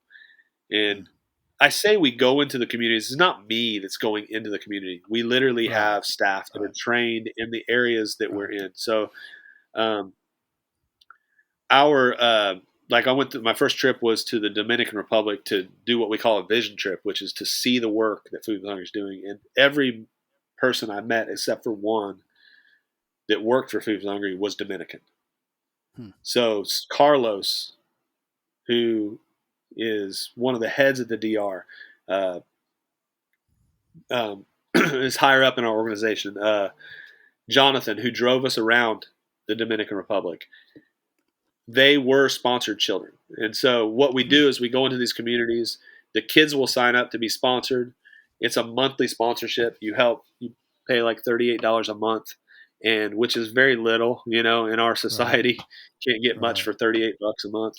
Right. $38 a month, and that money goes to help that community. And so the kids in that community are you can write letters back and forth to your kids. It's like you're a pen pal with this person who lives in this community that you're helping. And so the goal is within 10 years to be able to leave. And so what's beautiful about it is this community that's always struggled, this is a moment in time when things begin to change, and this child does not have to live like their parents and their grandparents without water and food resources, but they have an opportunity to have a different life. And not only that, but their kid and their grandkid and their great grandkid have a chance to have a different way of living. So, in the DR, we went to a community that was just starting. My very first trip went to a community that was just starting, and it was bad. I saw a little boy, probably about the age of my daughter. I saw him walk in front of our van. I see these kids from the van as we're going into this community, and I'm like, these are the kids. These are the kids that we get sponsored. It's crazy. I see this little boy walk out, no clothes on. He walks out into the street. It's been raining. There are like cows walking up and down the street. There are wild stray dogs. Not the most sanitary, but I see him bend down, no clothes on, mud all over him, scoop up water out of a mud puddle and drink it, Gosh. Mm. full of bacteria, disease, Right. whatever's in animal feces. Right. Not okay. Right. Right. This is what go on, and we meet with leaders in the community and begin to formulate a plan on how to Right. end poverty in that community. Right. Um, and that's stuff like, look, this ground is fertile. Like food will pop up out of it.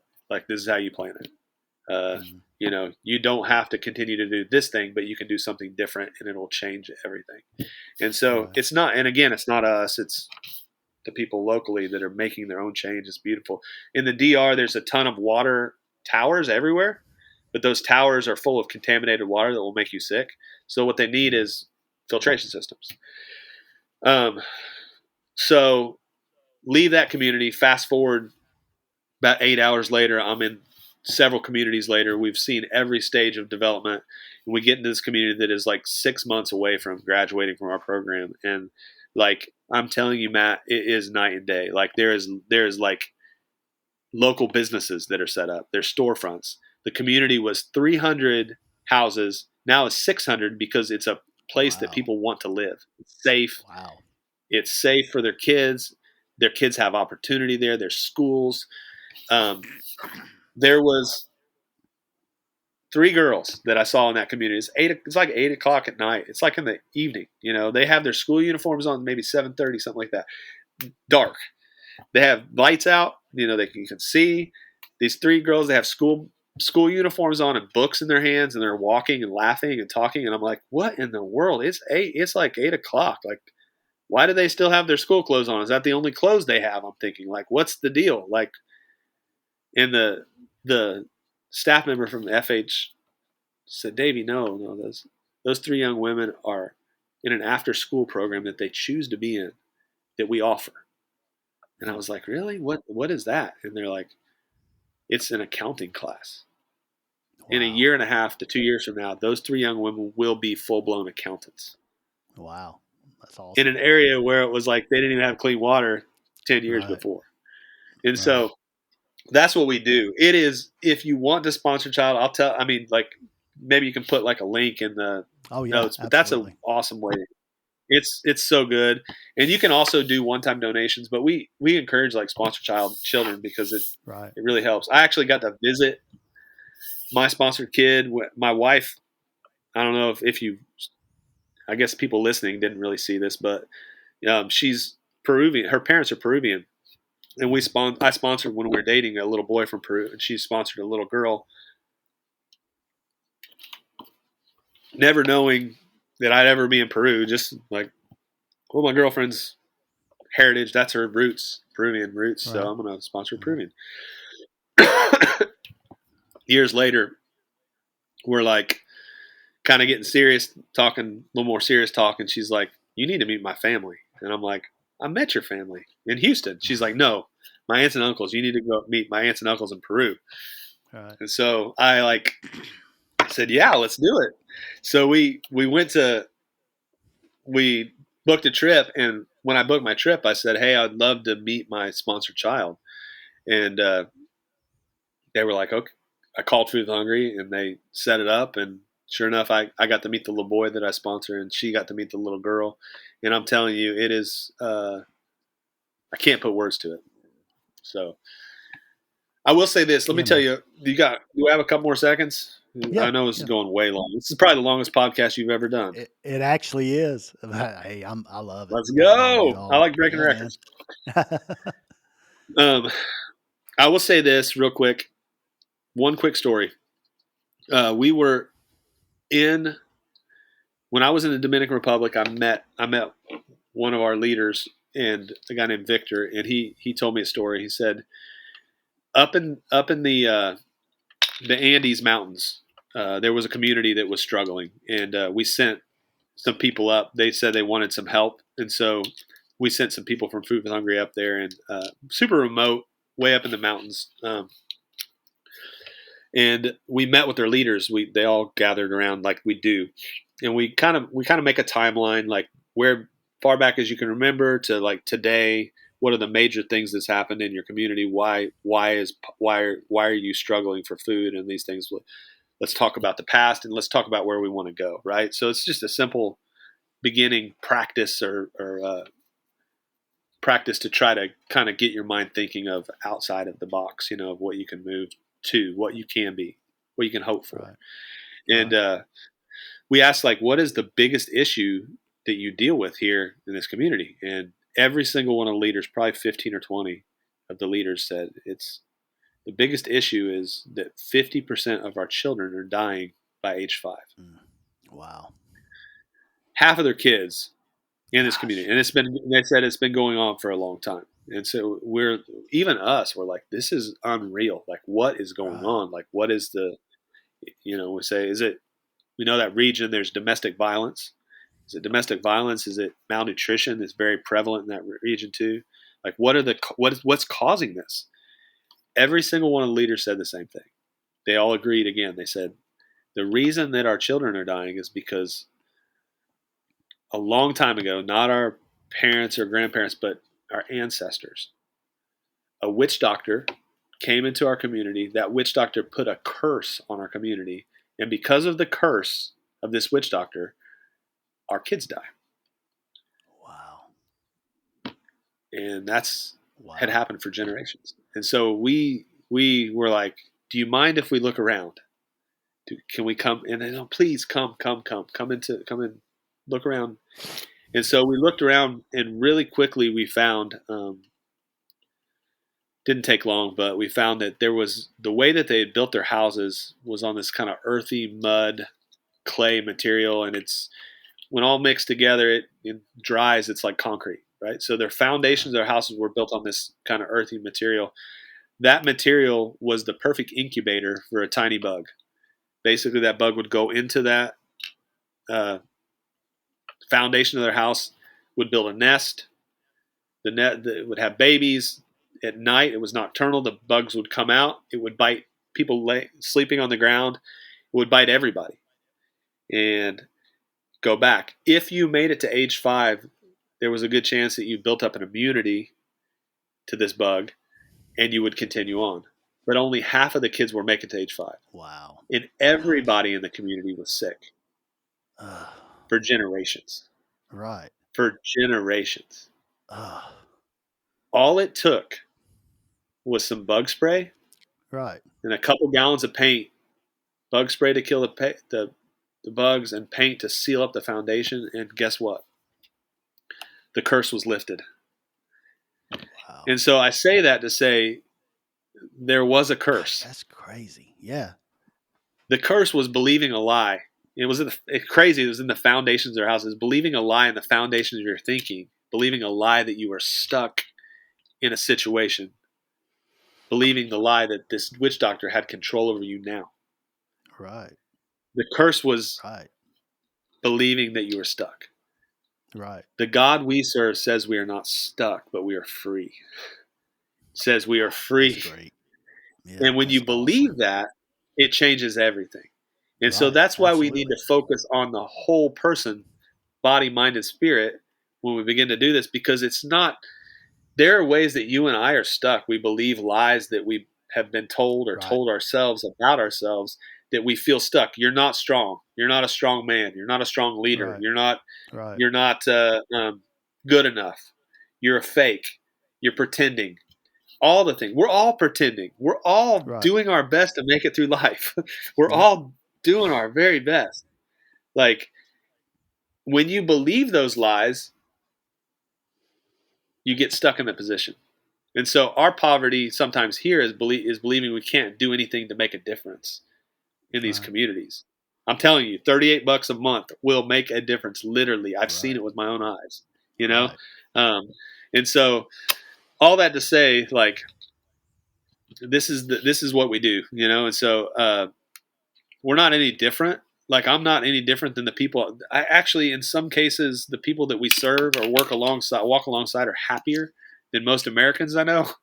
Yeah. I'm It's sure. just they need water, they need food, and Right. so, and they need opportunity. And when Mm-hmm. your mind and heart change, then then the rest of your world can change too. And so Right. the Bible says it way better than I could. In Romans 12, it says, "Do not conform any longer to the pattern of this world, the way that you think it is, but be transformed by the renewing of your mind, the way that it can Yep. be." Right? And so Absolutely. Yep. it's real, man. It's real, dude. Yes, it is. Yeah, that's awesome. Yeah, I'll definitely put a link in the show notes to Food for the Hungry because Thank you. it's definitely an organization that more people need to support. Definitely. So, well, man, I have Good. to ask: any more Bleach reunions coming in the near future? I don't know. There needs I to don't know. be Could more be. Bleach reunions coming in the future. So, Milam, Jerry, Get them. you guys need to hear this. There Yep. needs to Let's be more go. Bleach Let's do it. reunions. I'm Yep. down. I think Mylon Sam, probably said he's down too. I know I think Milam's down. we're all totally 100%. Like, I would love to do a tour. I would love to like do like Mhm. a month or something, you know. Yeah, that'd be awesome. But it's just hard. Everybody lives in different states now and Yeah. has full time jobs, and I think we probably could do it. So Yeah. Let's make it happen. Hey, Matt, you want to help needs with to. that? You want to manage this? Heck yeah, I'll do it. Love to, man. That might be what we need is some management. Some We're all doing management. our own crazy thing. Yep. Well, man, Yeah. this has been great. It's been a great conversation. It's been great catching up with you, just talking. I mean, we could go on, but as you said, I mean, we're pushing 2.5 hours right now, so we probably should wrap it up. But Yeah, bro. loved every minute of it, man. Where can people find you if they're interested in connecting with you, though? You want me to give my address? My Maybe phone just number? social I media, can do that. I social can give my media, phone email, number. whatever you want to give people. 615-300-5001. That's probably the best. Hey. Text me though. I would rather a text than a phone call. Okay. No, I mean that's my number. So I mean you can try me on social media too. That might be more at work, but I don't really check it very much. Yeah. I don't blame you. Well, My man, wife's gonna anything kill else you me. want to? Yeah, she go. You gave them what? I mean that's Anything probably else the you best. want? I'll just tell her it's better than me giving my address. Yeah, that's true. So, It's very true. Anything else you want to share before we go? no, man, I love you, bro. I appreciate you. Love you Thanks too, for doing bud. what you're doing, and good Yeah. luck good luck with it. Like, we need some good dudes out there. That's for sure. Like, we need Yep. good men. And I do want to say too, we're in a time where it's like media can make you almost embarrassed to be a man. You are who Yeah. you are, and who you are is Exactly. perfectly who you're supposed to be. Right. So don't be ashamed of it. Like, just be a Exactly. good dude. We've had a lot of bad dudes out there for a long time. We need some good ones. So thank you for Absolutely. fighting that fight, man. Well, you too, man. You're one of the good ones too. Well, appreciate you, man. Thanks again for being Appreciate on. you. It's been a blast. All right, buddy. Yeah, man. Take care. All right. Peace. Peace. All right, guys, I hope you enjoyed my time with Davy. Just a quick reminder that if you haven't already, make sure you subscribe to the podcast on whichever platform you're listening on. If you're listening on Apple Podcasts, please leave a rating and review. And if you're listening on Spotify, hit the follow button and the bell icon to be notified when new episodes are released. Also, if you're enjoying the content here on the Warrior Podcast, please consider donating to help keep this content coming.